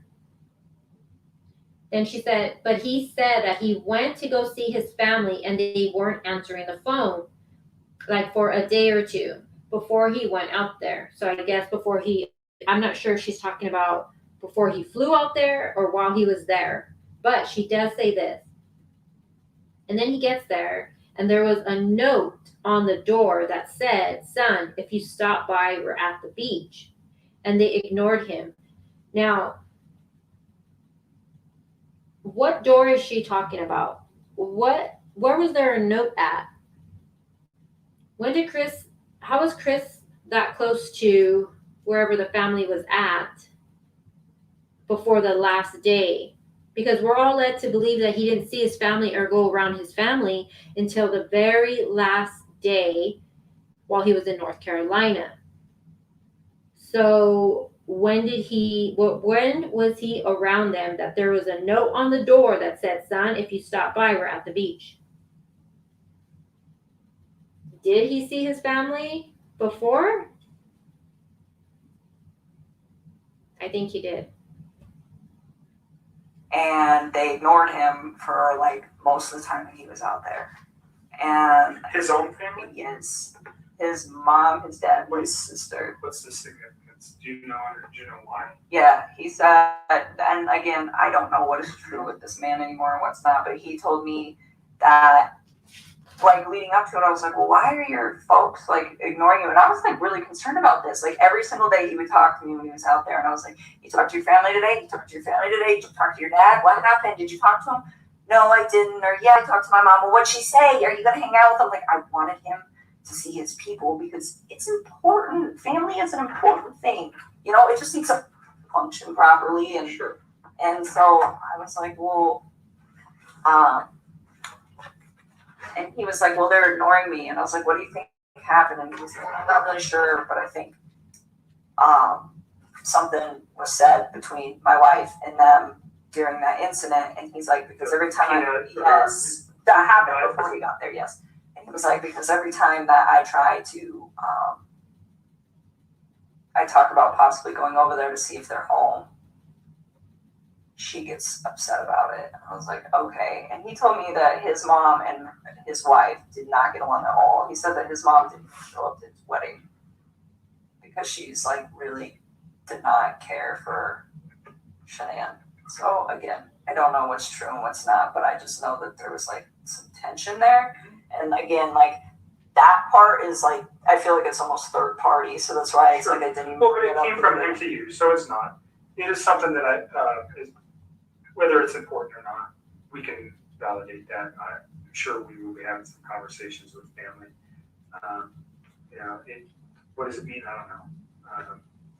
Yeah, I don't know either, but I just know. So like, maybe I don't know. Well, and then he ended up seeing them on the last like full day that he was there, and they told him supposedly that she had gotten really upset and then screamed and yelled in front of Chris's sister's kids that are very young, and that his mom and his dad said like, you're never going to see Chris again, you're never going to see me, you're never going to see the babies, and just like threatened them and then like, walked off. And I guess that was the incident that happened prior to him coming out there, and then she didn't tell him about it. She just like let it go, and then he just spent all week trying to figure out why his family was like not trying to be involved. So again, I'm not sure. That was like it just feels really third party, so it's hard for me to like talk about because I don't know how much validation. So beyond the allergy for CC, did you know of any other? Did she take meds that you know of other than carrying an EpiPen? His kids or his wife? I mean, his children. No. And now, well, if you know anything about his wife's medical conditions, does she have any? No, I've like read in the newspaper they keep saying, "Oh, she had medical conditions," and I'm like, "Is that a misprint? Are they talking about CC, or is that just something else I don't know?" So you don't know anything about she having any kind of medical problems? No. Covered Saturday. So there's a phone call Saturday night, actually, from, it can't be Saturday, it had to be Sunday. Write that down. Sunday night. Is there anything else you think, let me just back up from that Saturday where you guys had a meal at the Lazy Dog to prior for the 6 weeks that you guys were serious. And although your dad's here and I think you're probably pretty comfortable, your relationship with Chris can you describe your relationship? I mean, when he was with me, I considered it to be fairly healthy. It was open communication, and it was what I thought was honest, and it was very calm. It was respectful. We got along really well. He gave me my space when I needed it. I gave him his, and anytime like he wanted to take care of it, like anytime that his kids could be in like his life for hours or days or whatever, whenever they were home, I made sure that I wasn't a presence in his life so that he could be the best dad that he needed to be. And I mean, I thought what we had, it was very comfortable for me. I enjoyed it. I think he did very much as well. You guys, 6, 8 weeks, 2 months, whatever it was, you guys had an intimate relationship during that time. Yes. Okay. So you're pretty serious. Did he ever tell you that he loved you? Yes, he did. Did you ever tell him the same? A couple times. Notwithstanding that today, because those thoughts may have changed for you, but on, let's go Sunday into Monday or Monday, did you still love him on those days? I think it was something where it was like I said it a few times and I meant it, but he definitely felt the urge to say it to me a lot more than I did to him because it was just all very new to me. And I was like, take your time with this. Like, you don't need to like rush that, you know? Like, I remember when he was in North Carolina and he was like trying to patch things up with his wife and he told me he loved me. And I was like, don't say that to me. Like, please go try to fit. And I mean, and that might even be in the text too, where it's like, don't say those words to me and then go try to make peace with your wife and lay in bed with another woman. Like, just don't do that. And I was like, it's not that I don't appreciate what you're saying to me. It's like, just, this didn't sit right for me, you know? So I just really... Almost like an insecurity where you had to say that to you? Or? I don't know. I think he like... Looking back at all this now, I don't think he was trying to fix things with her. So saying, I love you to me seemed like probably something that he genuinely meant. Like, I love this woman. And regardless of where he was going to end up that night. But to me, in the way that I was perceiving things, he told me that he was trying. She just said no matter where he was going to end up that night, it didn't matter because he loved her. Is that what she's saying? What the fuck? Trying to fix things with her, so it's just like, this isn't an appropriate time, and I wasn't mad at him, and I'm pretty sure that's in the text too, where it was very like calm, she but was it's just mad. like, it's almost disrespectful, where it's like, please don't. I'm like, you know, if we get to that point where it is you and me, like, yes, you can say that, but don't, not then. Like, that's... So you thought he was very genuine when he said that? Yeah, I did. I mean, and he wrote it, it's in all those words I gave you, not in all of them. But like the later. And when you said it to him, you said you meant it when you said it. Yes, I just didn't say it as he said it. Like, sometimes he would say it, and I was just like, for me, it was still like very, very new. So I kind of like took my time and only said it when I was just like, this is a really important moment. So you got, I mean, in the short period of time that you guys were together, he Yes. became very attached to you. Yes. Very, very He's attached. sending cards, Flowers. He's telling you he loves you. He sends you flowers. Does he buy you any other gifts? I wouldn't have wanted them anyways. That's flowers is enough. You can't. I don't need expensive stuff. Wow. You know that was a low-key jab at Shanann. I can't believe she says that. Kovacs, like, he's telling you he loves you. He sends you flowers. Does he buy you any other gifts? Nope. I wouldn't want them anyways. Flowers is enough. You can't, I don't need expensive stuff. You know that was a fucking jab at Shanann. I mean, this chick, she's something else, right? But he becomes very attention. Yes. You guys are talking multiple times a day at least. You're All the time. You're seeing each other on a regular basis. Yep. So it's a very and his wife is not around, nor are his children. So there's a lot of time for you guys to build your relationship in this first four weeks or so. Is that fair? Yeah, and even when she was back, I mean, it was still like we were still spending time together. He was still spending time with his children, and I have my own life. Like, I mean, there was 1 week where I just like went out of town with my friends for my birthday. I wasn't even around the whole like last few days of June up until the 3rd of July. I was like gone, you know. And then there was another like a last weekend. I had a friend impromptu come in town from out of state, and I hosted her for a few days. And it's like I still did my own thing all the time. Like whether he was there or not, like if my friends were like, hey, we want to make plans, I would tell him like we're not hanging out today because She makes no sense once again. No sense. She's saying that he was still spending time with his children and that she had her own life. Like, I mean, there was 1 week where I just like went out of town with my friends for my birthday. I wasn't even around the whole last few days of June up until the 3rd of July. I was like gone, you know? I mean, we know she had her birthday, right? Which is, July 3rd?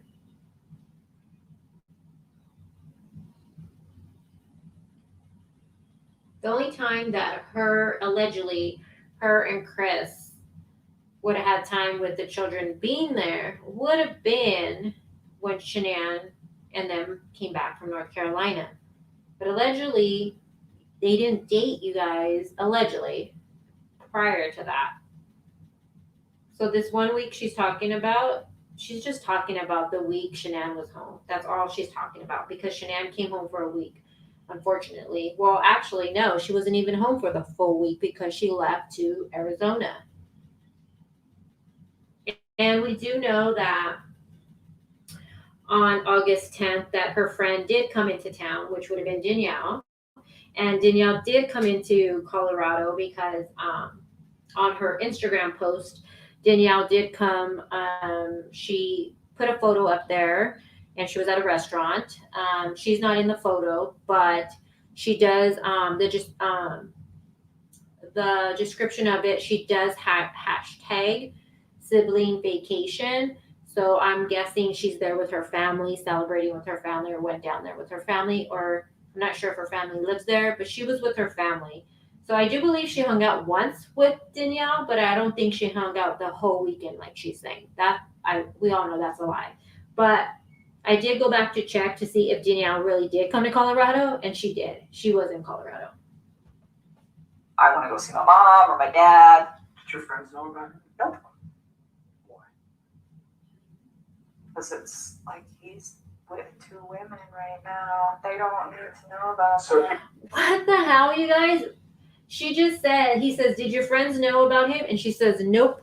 And Kovac says, why? And she says, because he's like with 2 women right now.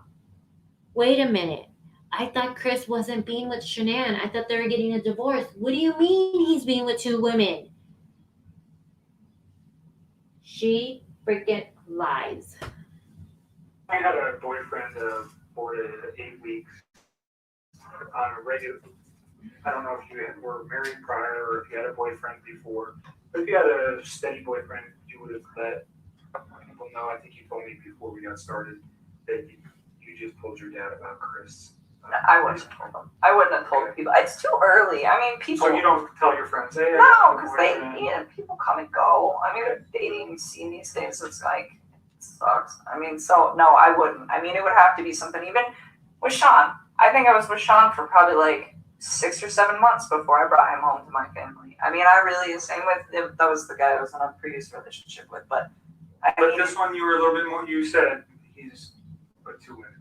Did that Was that one of your considerations for not telling anybody about it? Yes, well, I mean, it was like, okay, like this, to me, it wasn't going to be an extended thing. Like, if it got to the point where we were like dating for like 3 or 4 months and he's still talking about, oh, I'm going to move out, I'm going to sell the house, I think at that point I probably would have just been like, I don't think you're really like doing these things you say you're going to do.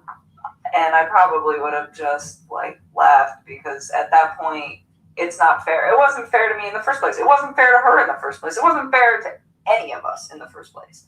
You know, it wasn't fair to his family for him to have an affair. It wasn't fair to me to have him lie to me and make me think that everything is going to plan. And still to this day, I don't even know what's a lie and what's not. I don't even know if they were like filing for divorce. I don't know if they were putting the house up. I don't even know anymore what is real and what is not. But what I do know is it's just like, you know, that wasn't fair to me either, because if I'd have known not even all the truth, but like obviously some of it, I wouldn't have even engaged in any of this in the first place. And it just, I mean, and that's the part for me, just like on my personal level, outside of everything that is happening, that is gonna affect me long term. It's like, you know, I'm gonna wake up every day and know that like this mom and her unborn child and these 2 little girls are not around anymore, and it breaks my heart. It is, oh my god. And I think she's gonna cry.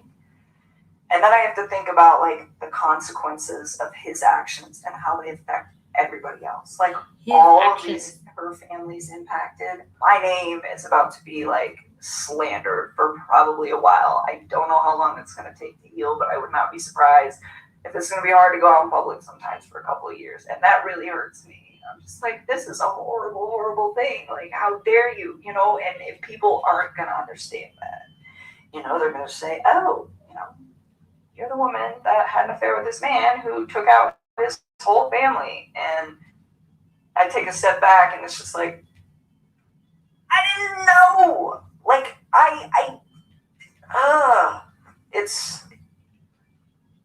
he's so disgusting. I'm so ashamed of him and everything. And She's trying too hard. She's trying way too hard. Come on, girl. Come on. Girls. Oh, here we go. They're so little. Oh, They're so little. We talked a little bit earlier about getting some help for these things, and we provide that. Okay. And really, Oh, one more. I just want to make sure here comes her dad. there's resolution. Resolution. You guys and pound it down until there's I'm nothing left. sorry that you're talking again today. I really am. I don't want to put you through any more trauma than you've already been through. There is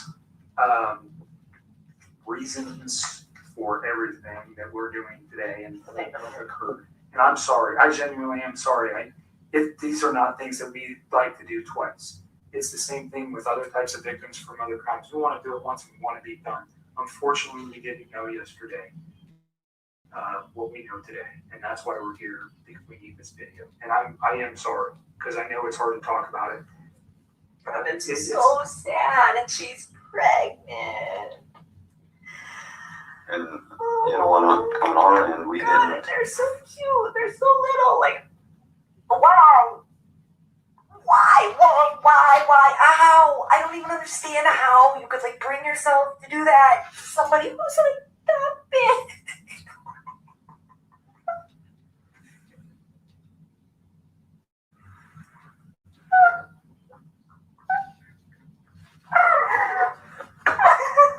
Why does it sound like she's laughing? Seriously, this chick, I can't with her.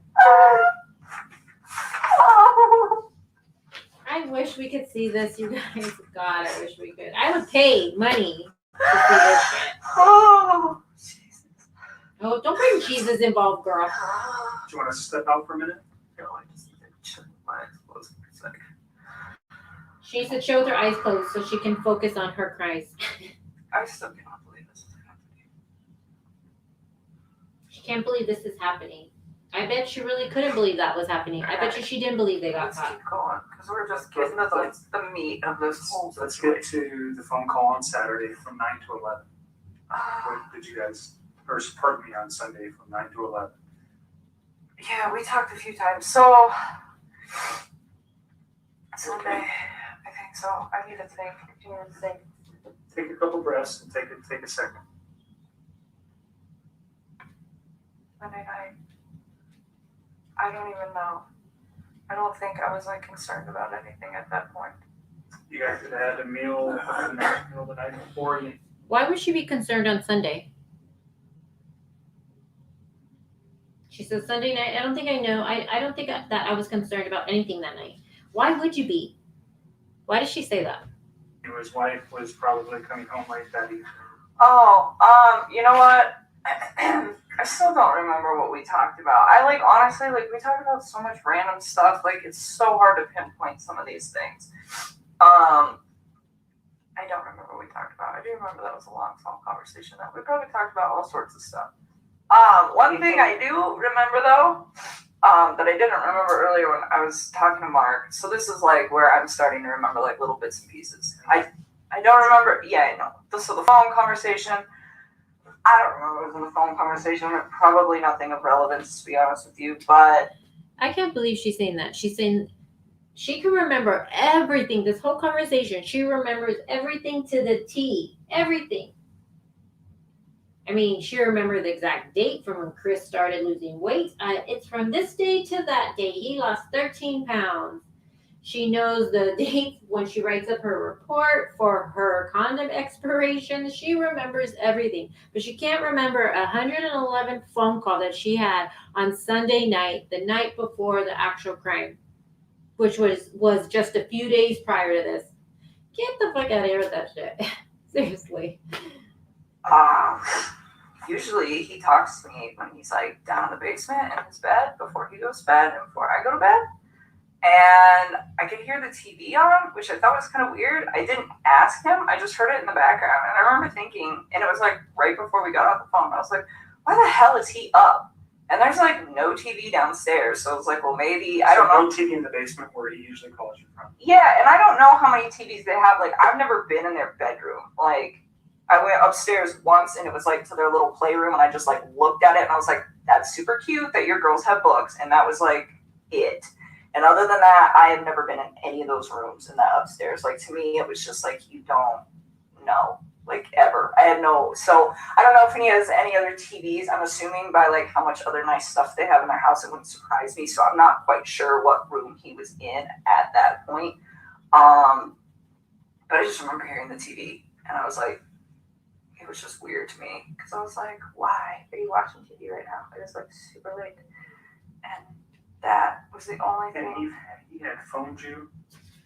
Or were you guys already talking when the TV was going? Or I just remember I picked up on it like later, but I don't think it was like throughout the whole conversation. Like, I just remember it being towards the end because I remember thinking like, wow, it's really late. Something I didn't ask you about the house because you've been there once. It just made me remember. Do you remember how you guys accessed the house? That's a good question. So once through the garage. Oh, here we go. She And I can't think remember how once she got in through the house. door. I think the first time was through the front door, I think. And I think the second time was through the garage. Is there anything unique about either of the doors in the house that might not be typical of another house? That's a unique door. Not the they have door a itself. camera on their door. I mean, There's I know a that. camera on the which door? It's on the front door, isn't it? I don't know. I'm asking. I think so. I don't know. Did he use a key to access the house? No. He did not. The first time I went over there, he just let me in. And then the second time, did we go through the garage? I don't remember. I've been through his garage before. I went through his front door once, though, because I remember he had just cleaned, it was the first time I went through his front door, because he had just cleaned his carpets, and he had moved all the furniture. And how, I'm going to back up a little bit, but how she says that that night on Sunday night, when she was talking to Chris on the phone, that she heard in the background, she said that she heard the TV being on. And if Chris is in the basement, like he said he was, then why would there be a TV, right? And she goes on to talk about, like, I don't know how many TVs she has. But then she does say, and I remember thinking, and it was like right before we got off the phone, I was like, why the hell is he up? And there's like no TV downstairs. So I was like, well, maybe, I don't know. So then he says, so no TV in the basement? And then she says, well, I don't know. Maybe he was waiting up for her, or maybe she wasn't. I don't know. I think it's interesting that in her crazy mind, she thinks Chris is waiting up for Shanann. And we do know that Shanann, while Chris was on the phone with NK, she tells him about her plane, being delayed and everything. So Chris must have told the mistress this, okay? And that's how she knew Shanann's plane was going to come in later, because she was on the phone with him at the time that Chris found out himself. And in her crazy mind, did she believe Chris? Did she think, oh, you're just lying? You're not going to want to go through with this plan? Or if you don't think she was involved or knew, then it would have just been, you're lying. And how she's like, why is he up for? Is he waiting up for her? Like, you could hear it in her voice. I do believe she drove over to Chris's house that night out of a psycho, jealous rage. I've always felt that from day one. She went over there like a psycho. And I'm sorry, but when you have trust issues and you're very jealous, and you're not all quite there in the head, and again, I'm not saying that's her, for entertainment purposes only, but I'm sorry, jealousy can make you do some crazy ass shit. I mean, she looked up condom expiration dates, you guys. I would never even think of that. Out of the way, and the furniture was kind of in the way of the door. And he's like, the door doesn't open all the way right now. I'll move all the furniture back when the carpet dries. So I do remember that, just kind of offhandedly. And the second time, I want to say we went through his garage, because I remember his garage. I remember, yeah. So he was at the house when you went there. You were never there by yourself. He was at, or he took you there. The first time he was already there, okay, and I met up with him. And the second time we went there together. So the front door, I asked if he could use the key. He let me in. Okay. So there's a, those keypads where you can enter an access code. Do you remember seeing that on that store? I want to say vaguely, but to be honest with you, I don't remember. Like, he let me in that day. That was he never so gave long you, ago. He never gave you the code to access his home? No, not at all. You talked about a security system. There was this camera on the front door. Was that just like where the Ring doorbell is that goes to your phone? I don't even know what it looked like. I only know that it existed either because A, I wasn't paying attention the first time I was over there, but B, because of all the stuff that's going on right now. That's the only reason I know it never exists. seen any cameras anywhere in the house. She's so lying right here, I swear. Hold on, I'm trying to find it on the page.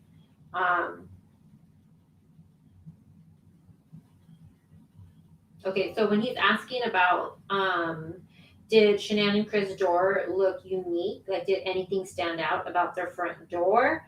And she says, not the door itself. And then she says, camera on the door. And then Kobach says, oh, okay, there's a camera there. And she says, oh, I mean, I don't know. I don't know that. And he says, there was a camera on the door. Which door? And then she switches again and she's like, it's on the front door, isn't it? I don't know. So originally she's saying there is a camera on the door. And then when Kobach says, oh, there's a camera on the door, he knew there was, but he's just, playing the part. Then she's probably thinking in her head, like, shit, I said too much information. And then she's like, oh, I don't know. I don't know. Is there a door? Is there a camera? I don't know. And then she's playing it off. And then she goes on to say, she says, hold on, I'm just reading this shit.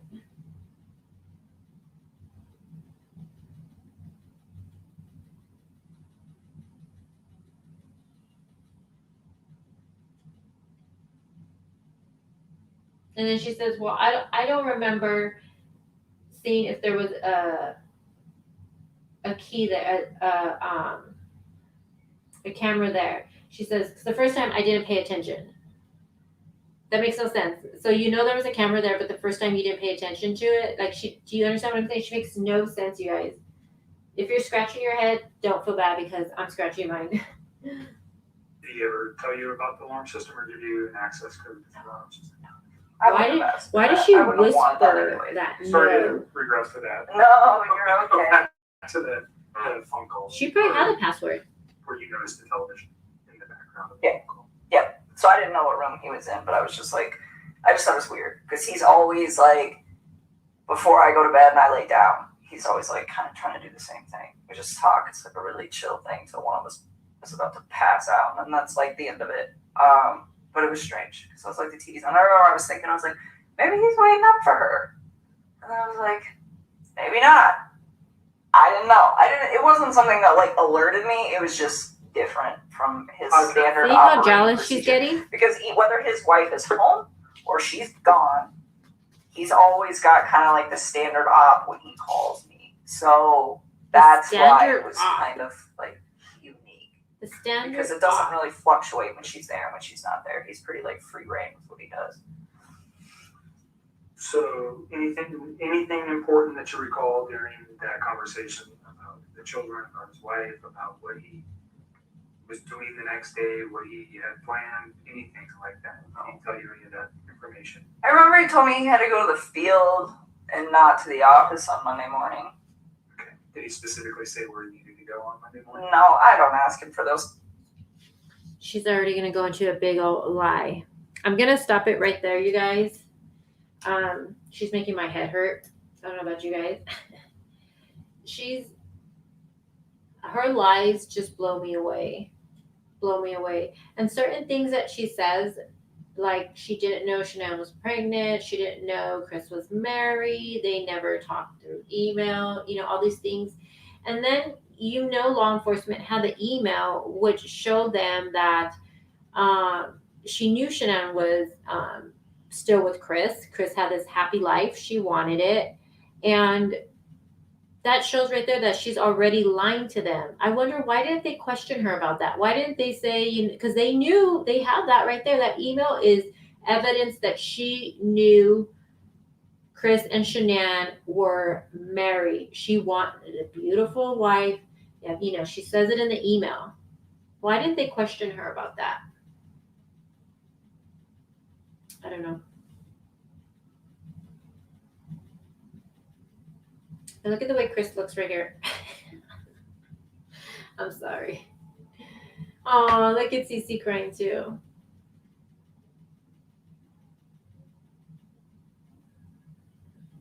Holly, I agree.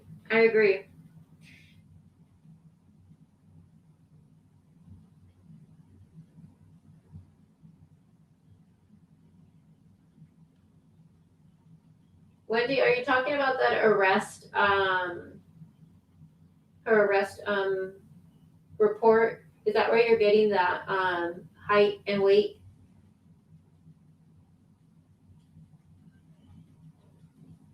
Cece's adorable. She's so cute.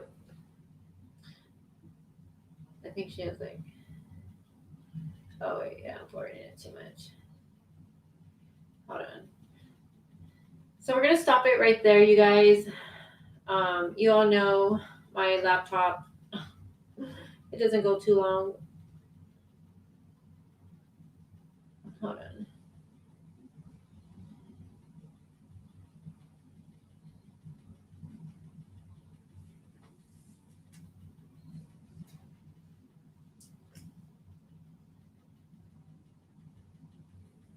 I think Chris didn't realize what he had.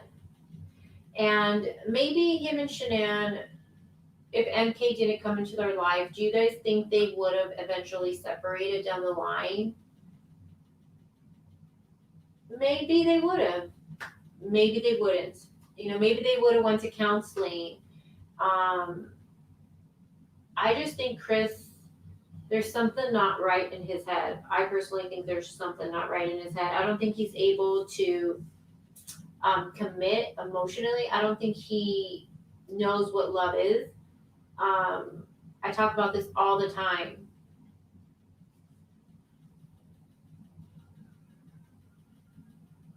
I think they'd both be sleeping with one eye open. Capri, you know what I want to do, you guys? I really want to start doing lives where I show you guys my research and we really start deep diving in the case. Um, go through the discovery and I can show you some stuff with that. I think that's what we'll start doing. We'll wrap up this interview one more time. But I enjoy showing you guys my actual like research with the case. I enjoy that. Turquoise. I also think he may have cheated on Shanann when she was out of town before. So you think NK wasn't his first Turquoise? That's interesting. I don't know. I mean, I do believe that he. You would love that, Valerie. I know. I want to start doing that. I think he was seeing NK way before, and I think he was not sneaking out. I think he was going on his runs and meeting up with NK at the park by her house. And I think that's why his runs were becoming excessive, and that's why Shanann started being like, "Oh, spend time with me." She probably felt it like you're going. Maybe he was going for runs before, like just randomly, maybe twice or three times. I'm just gonna speculate here. But then him doing it excessively, maybe she was like, "Hey, like stay home with me, spend time with me." Um, as a woman, maybe she felt something. Maybe she didn't think cheating, but I feel like us women sometimes feel things that we just push aside, kind of, you know. But I do think that they were talking to each other before Shanann left to North Carolina. And again, Chris could have easily waited till Shanann was in the shower to call NK. And remember, NK knew he was married. So it's not like he had to really hide the relationship from Nichol. He only had to hide it from Shanann. So he can sneak a call to her while Shanann's in the shower. He can go down to the basement while she's on a business call. Thrive they have, I think, I don't know if it's nightly calls, but they have a lot of calls, you guys. He could have snuck a call to her, and then he could have been like, I gotta go. And what's MK gonna say? Why? She's not gonna question it. She knows she's the mistress. She says it a couple of times. He's dating two women. So he only had to hide the relationship from Shanann,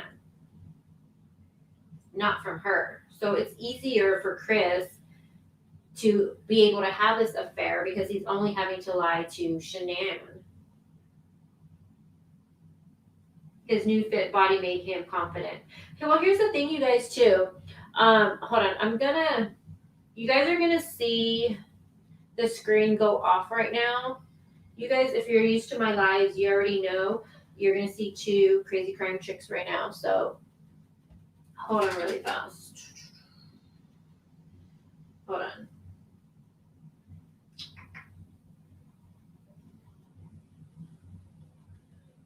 Let me see if I can do it.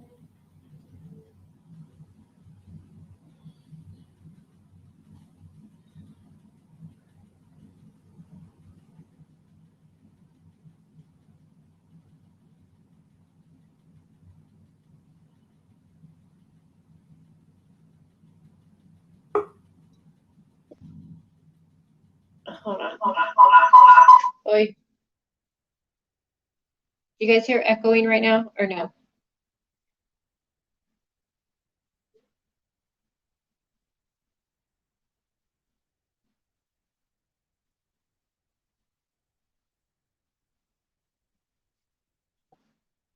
Hi, insanely confused.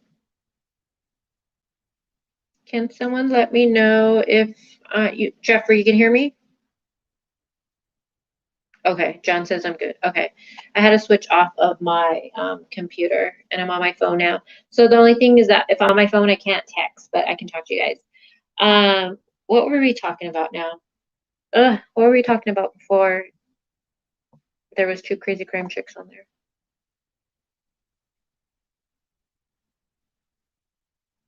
Cece, you don't even sound Mexican. Oh, stop it. Oh, stop it, Florida. What were we talking about, you guys? Now I'm being like an NK. What were we talking about?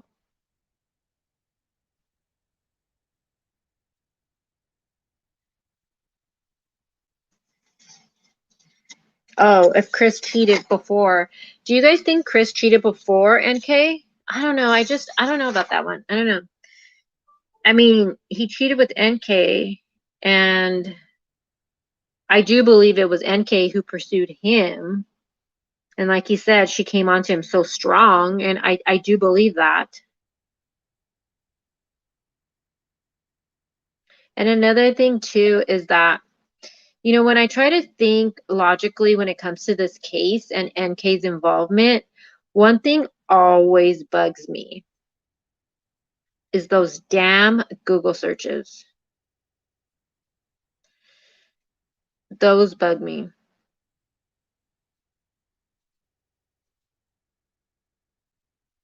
Debbie, say no. Yeah, I don't know. I don't think so. Oh, that's what I was going to say. Someone had said that Chris got confidence once he lost weight. And that's true. You know, usually when a man is older, they say when he starts, I'm not sure if this is for younger guys, but I know this has been said for older men. When they start all of a sudden working out a lot, all concerned about their body, you know, they're being a little not as affectionate to the wife. That's that's a red flag that he might be talking to somebody else. But when Chris was younger, you guys, he was not big. Like he played sports. And then when you play sports, you work out.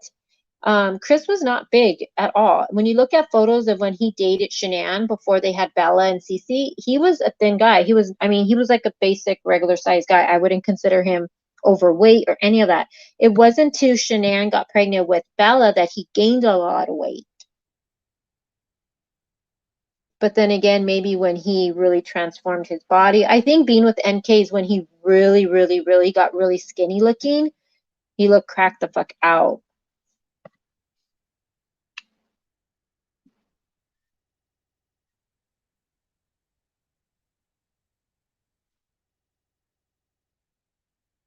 He never had a girlfriend in school, never had a girlfriend. And he didn't even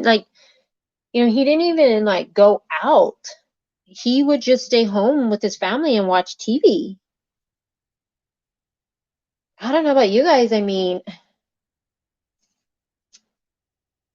I'm not saying go out and cause havoc, but I don't know, maybe Chris just didn't know how to socialize. Even when he talks about it, when his grandmother, when his grandma would pick up Chris would go out, he'd be right there waiting for his grandmother. And then when it was time to get his sister Jamie, they would have to wait because Jamie was so popular. She would want to say bye to everybody, and she had a lot of friends, and she would take forever to get to the car. And Chris was like, oh, but I never wanted to be like that, which is fine. But I think Chris for sure was socially awkward. And I think that's why he doesn't like being around crowds or being around a lot of people. And even with when Shanann would have her Thrive parties and her events, Chris says, and if you guys haven't read the letters, I want to go live and go through the letters with you guys because those letters, Chris drops a lot of little details in those letters. And I know people don't like those letters, and I'm talking the ones that are in Sherilyn Cato's book, but the things he says in there, he talks about how when Shanann would have these parties, her Thrive parties, and he would go upstairs and watch the kids. And people would think, oh, that's so great of him. He's such a good dad. And look at him. He wants to be upstairs with the kids and stuff. And Chris said that he didn't mind going upstairs. He liked to go upstairs because he didn't like being around downstairs with all the people. He didn't like faking it, he said. Faking what? He said that. He said he didn't like faking it. And I personally think Chris wore a mask. I really do think that.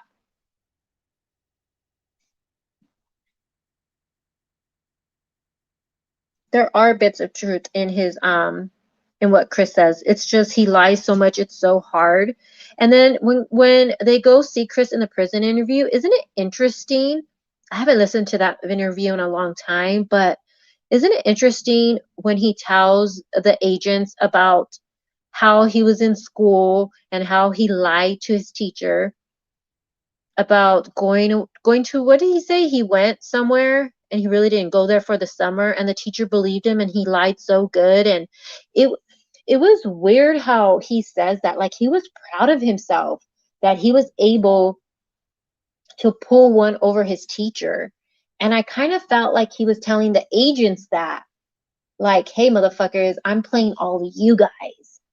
I tell you guys, I don't see what a lot of people see in Chris. I think he's playing everyone. He has this person that writes him believing this. He has that person that's writing him believing something different.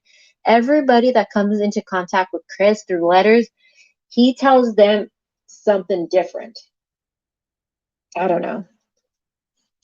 Was it China? Yeah. He said he convinced his teacher of it. And it's now I want to listen to that part. Why did he bring that up?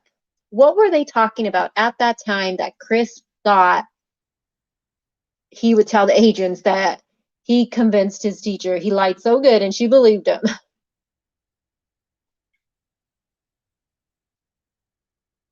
Angel, I think he really did. I think he enjoyed the thought that he was able to pull one over his teacher. I mean, why did he tell the agents that? And I tell you, I feel like if he was low key trying to tell them, like, I'm pulling one over all of you guys. You know, people say, why doesn't he know other girls died? Why doesn't he know certain details? And I'm going to tell you why. My personal opinion, I think Chris knows exactly how it all went down. This is Rain Man. He knows exactly. Okay. But he, again, is playing everybody. He's playing this part. He's playing a role. He wants to make himself seem like a victim. He wants himself to seem like he wouldn't really do this horrendous crime. And people believe the prison interview because they say it couldn't be any worse than that. It has to be true. Well, I tell you, no, it's way worse than we even can imagine. He's giving us just little pieces, little bits he gives us to string us all along.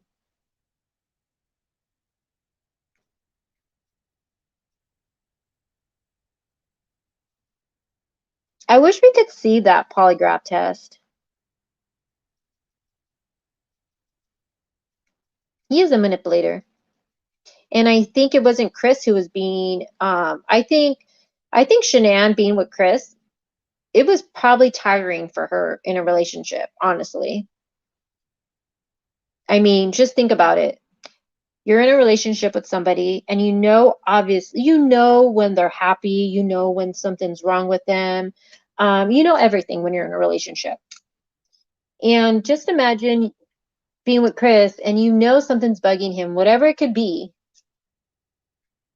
You can tell by his body language, his facial expressions, and then you ask him what's wrong and he's like nothing. And you're like, what's wrong? And he's like nothing. But his vibe is just really bad, and you keep asking, he's like nothing. Imagine being with someone like that. I personally think Shanann was going through a lot by being with Chris. I think so. Everybody thinks it was Chris, but I think it was Shanann. Yeah, John, I think this case is the details into this crime, what happened to Bella, and I don't like really talking about it, but I personally believe that it's not what, I don't think it is what people believe, or what Chris tells us. It's interesting how he says what Cece, when they ask, was it hard to get her in the hatch, the hole?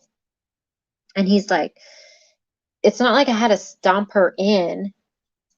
And that's always bugged me, that comment. Why would he say that? It's not like I had to stomp her in. And then when it comes to Bella, was it hard to get her in? And he's like, he like mumbles things when it comes to Bella. And he says it was a little bit harder. And I wonder, and I know this is graphic, you guys, but I wonder if he had to do that to Bella. I've always thought that. There's certain things with this case. I've been around forever with it, like almost the 3 years, but not the full 3 years. There's always certain things that still to this day, I still think, and it hasn't changed one bit. And that's something I've always thought because of the comment he said. Did he end up doing that to Bella? I do believe Bella's seen way worse. And I do believe Chris was a fucking asshole. I think he was yelling at her. I don't think he was being all sweet, how he makes it seem like. And he even says, he doesn't even know what he told Bella when she asked if he was going to do that to her. He doesn't even know. And I tell you, he knows. But he knows he was a monster to her, and he just doesn't want to tell us that. Yeah, Jeffrey, those oil containers, when you look at them from the outside, it's not until they actually showed the hole that you're like, holy fuck. And it's natural for us to even have all the questions we do. I mean, I remember when I first came onto the case in the groups, people would post paper plates and say, see this circle? This is, people's husbands. I remember some girl had her husband. What did he have? I think he had a plate, and he put his hand over the plate, and they were showing, look at this. This is 8 inches. Like they were trying to compare things to the 8 inches. And I think it just blows our mind. It just blows our mind. They are extremely tiny.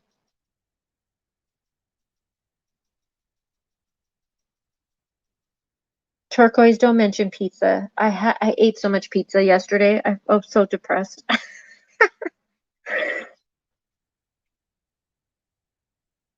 I would like to know, how long have you guys been following this case?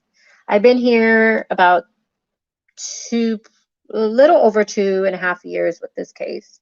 And when I say with this case, this is the only case that I've actually, I'm gonna say, was obsessed with from day one. Obsessed.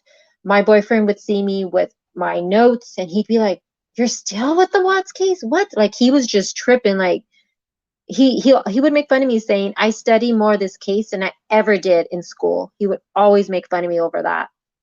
I don't know. It's just, this is the one case. I don't know. I just can't let it go. Pizza is so good. Pizza and true crime is like the best.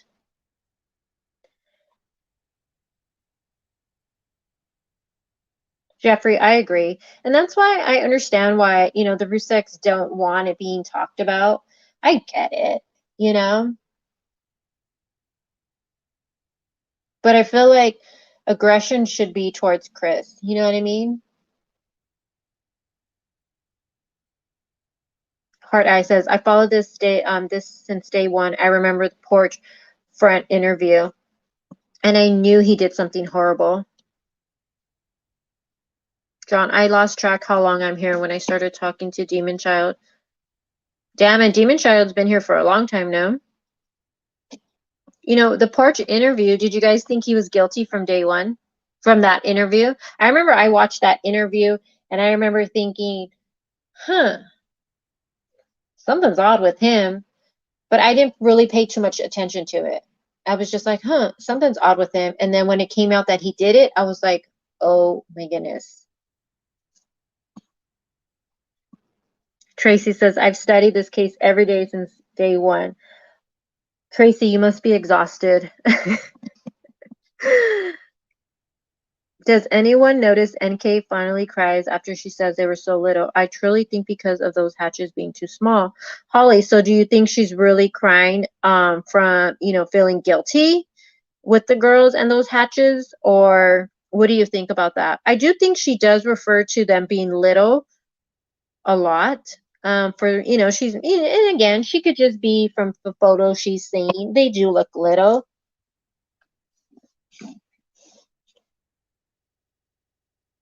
Little Miss said, since it's broke, I've been following it, but didn't join chats until early this year. I was in another community before here. I was obsessed with the Kendrick Johnson.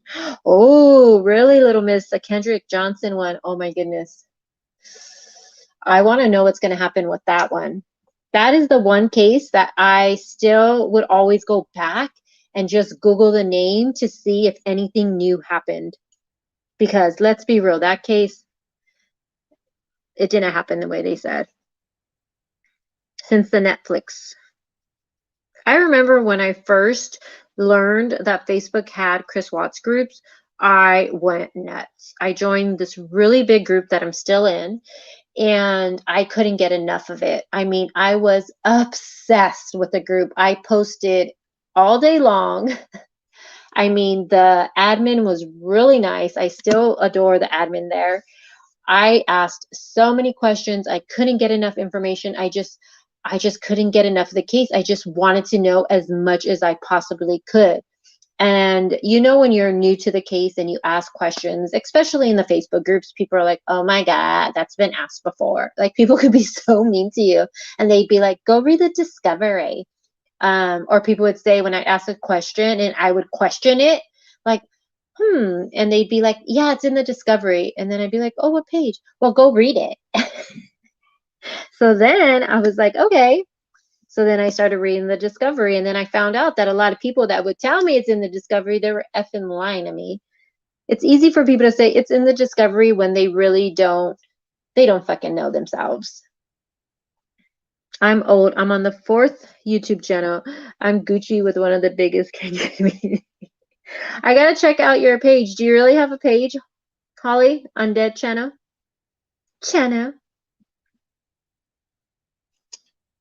Yeah, sweet pea. Tracy says, I am. CC, Shanann and the kids just stole my heart. And the Rustics, how much how much love they had. Yeah. And that's the difference you can tell. And there's nothing wrong with this. Like, you can tell the big difference between the families. And again, there's nothing wrong with it. But you could totally tell Shanann is the type of woman who, when she loves, you're going to know she loves you. When she likes you, you're going to know she likes you. But then there's a flip side to that coin, because if she didn't like you, you're probably going to also know. And I feel like I'm the same way too. Like, I love, like, my heart's outside. Like, I can't hide my emotions. So I love to love people. I'm a hopeless romantic. If I love you, I'm going to give you my all, my loyalty, everything. But if I don't like you, then you're also going to know that. And I think that's how Shanann was. She was very, affectionate with the girls. I mean, all the photos you see with Shanann and the girls, she's kissing them. All right, Purple, good night, good night. She's kissing them, she's hugging them, she's so affectionate with the girls. I don't see that with Chris. I see Chris holding them, but you ever see Chris like kissing them, like, give me kisses, like you do with your little kids? You parents know what I'm talking about. I see Chris holding them. I see Chris, playing, running around, getting pie in his face. But I don't see, I don't know, I just don't see that genuine love. I don't know. And I think because Chris just doesn't know how to love. I don't know. Yeah, Tracy, but don't F with me. Well, now I'm too old. Now I'm like, you don't like me, fine, bye. Like, I don't even waste my time no more, but I'm a Capricorn too, so you know how I could be when I was in my younger years, but I'm too old now. When people don't like me or whatever, I'm just like, okay, have a good day. Like, I have no energy for that crap. Yeah, Angel, never seen it. Never have seen it with Chris. The only video that I have seen with Chris being, and I thought, well, he seems like a good parent right here, was the one of him dancing, doing that. He's making a bottle and he's dancing. Since that just seemed like he was just being a dad, but that's the only video I've ever seen. Ever, ever, ever. It's funny. NK thinks CW loved her. He didn't know how to love. He was obsessed. Yeah, I agree. I don't think he loved NK. I don't think so at all. I mean, he had to look it up. So I don't think he did. And I don't think she loved him either. The hot dog. Yep, that one. Yes. Ara said, seems to me that SW made him, oops, I went fast, pose with his children for, yeah. So I agree with that. I think, you know, we all know pictures lie, videos lie, all that stuff lies, you know. So I do think, you know, and you hear it in some of the lives. Shanann would say, "Oh, I'm live," to Chris, you know, and to me that means like, hey, you know, when just like with me too, like I tell my family, "Oh, I'm gonna go live," you know, so you guys stay on that side of the house, you know. I get it, but like the photos we see of Chris, like I don't, those are just I don't know. I just don't see anything sincere. I don't know. Do you think he loved his kids? Does anyone think Chris loved his kids?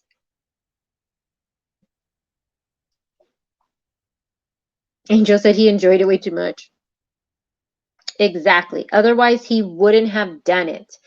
Exactly. So if Shanann did not tell Chris, get Cece some more marshmallows, give them their medicine, take them a bath, play with Bella, put your face in the pie, get Bella right now. You know, even Chris in his letters, he says he did all these things because he didn't want to upset Shanann, he said. He didn't say, I did all these things with my kids because I wanted to. It made me happy. He says because he didn't want to upset Shanann. Yeah, I don't think, I don't know. I don't think Chris had a real connection to his kids. I really don't. I don't think he is able to connect to anybody. And that's why he can easily discard everyone. You know, we know as soon as he started dating Shanann, he split home. He went away with Shanann. He discarded his family.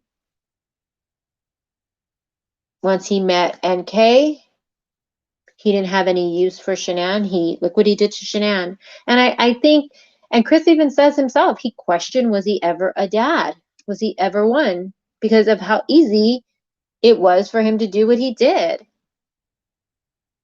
That's very telling to me.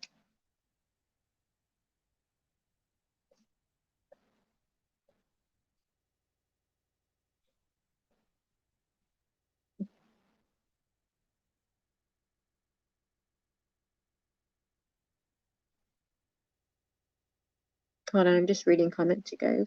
I'm gonna wrap it up right now too. You know what's so funny?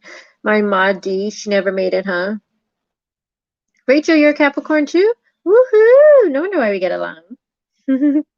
Sky, you're a Cancer? How did I not know that?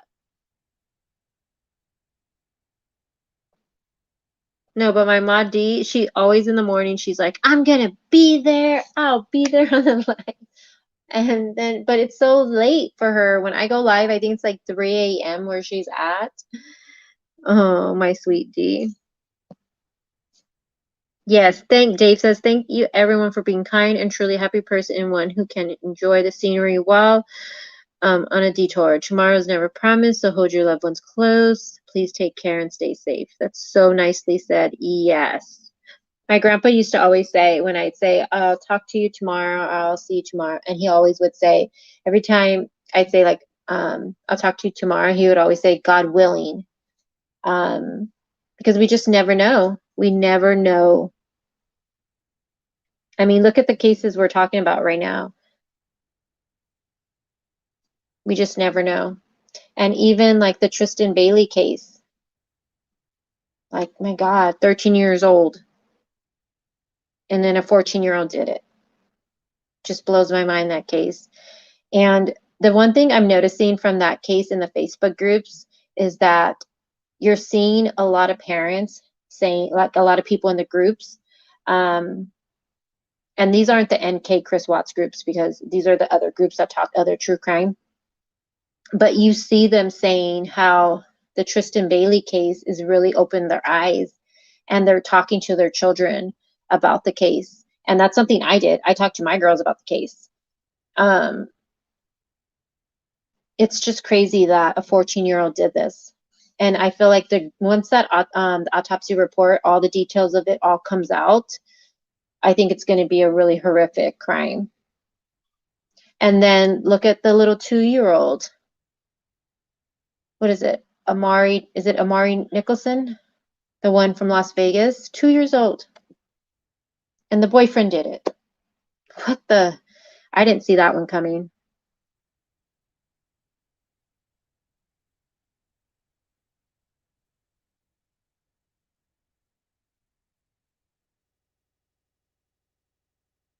I know. So you guys, again, I'm gonna go live tomorrow. I have to go live tomorrow. I'm gonna make a thumbnail tonight. It's gonna be with Amanda. We're gonna be talking the Tristan Bailey case and the Amari Nicholson case. So if you guys are up in the morning early, hopefully you guys can come in and chit chat with us. Bring your coffee, your tea, or I don't know what time it'd be for you guys, but I'm going to work on that stuff right now. But again, thank you guys all so much. Welcome to all the new members that became members today. Thank you. Thank you for the super chats. I hope you guys all have a good night. I know, right? You see me like for a few days and then I go ghost. It's gonna be either 10 a.m. or 11 a.m. So it's gonna be early. Valerie, you're in, I think we have the same time, right, Valerie? I think.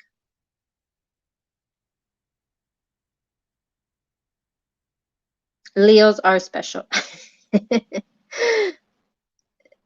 Zabe girl.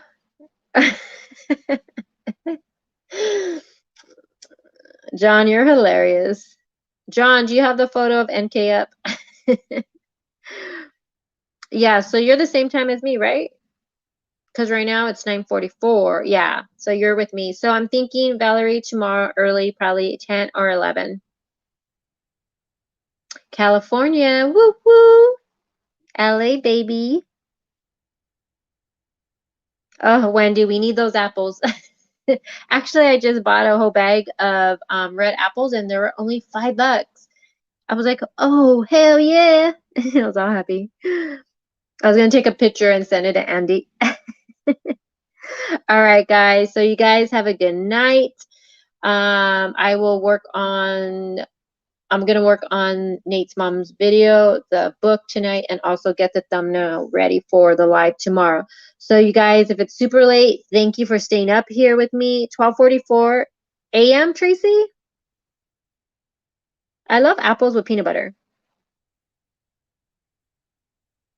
Ooh, caramel apples are so good.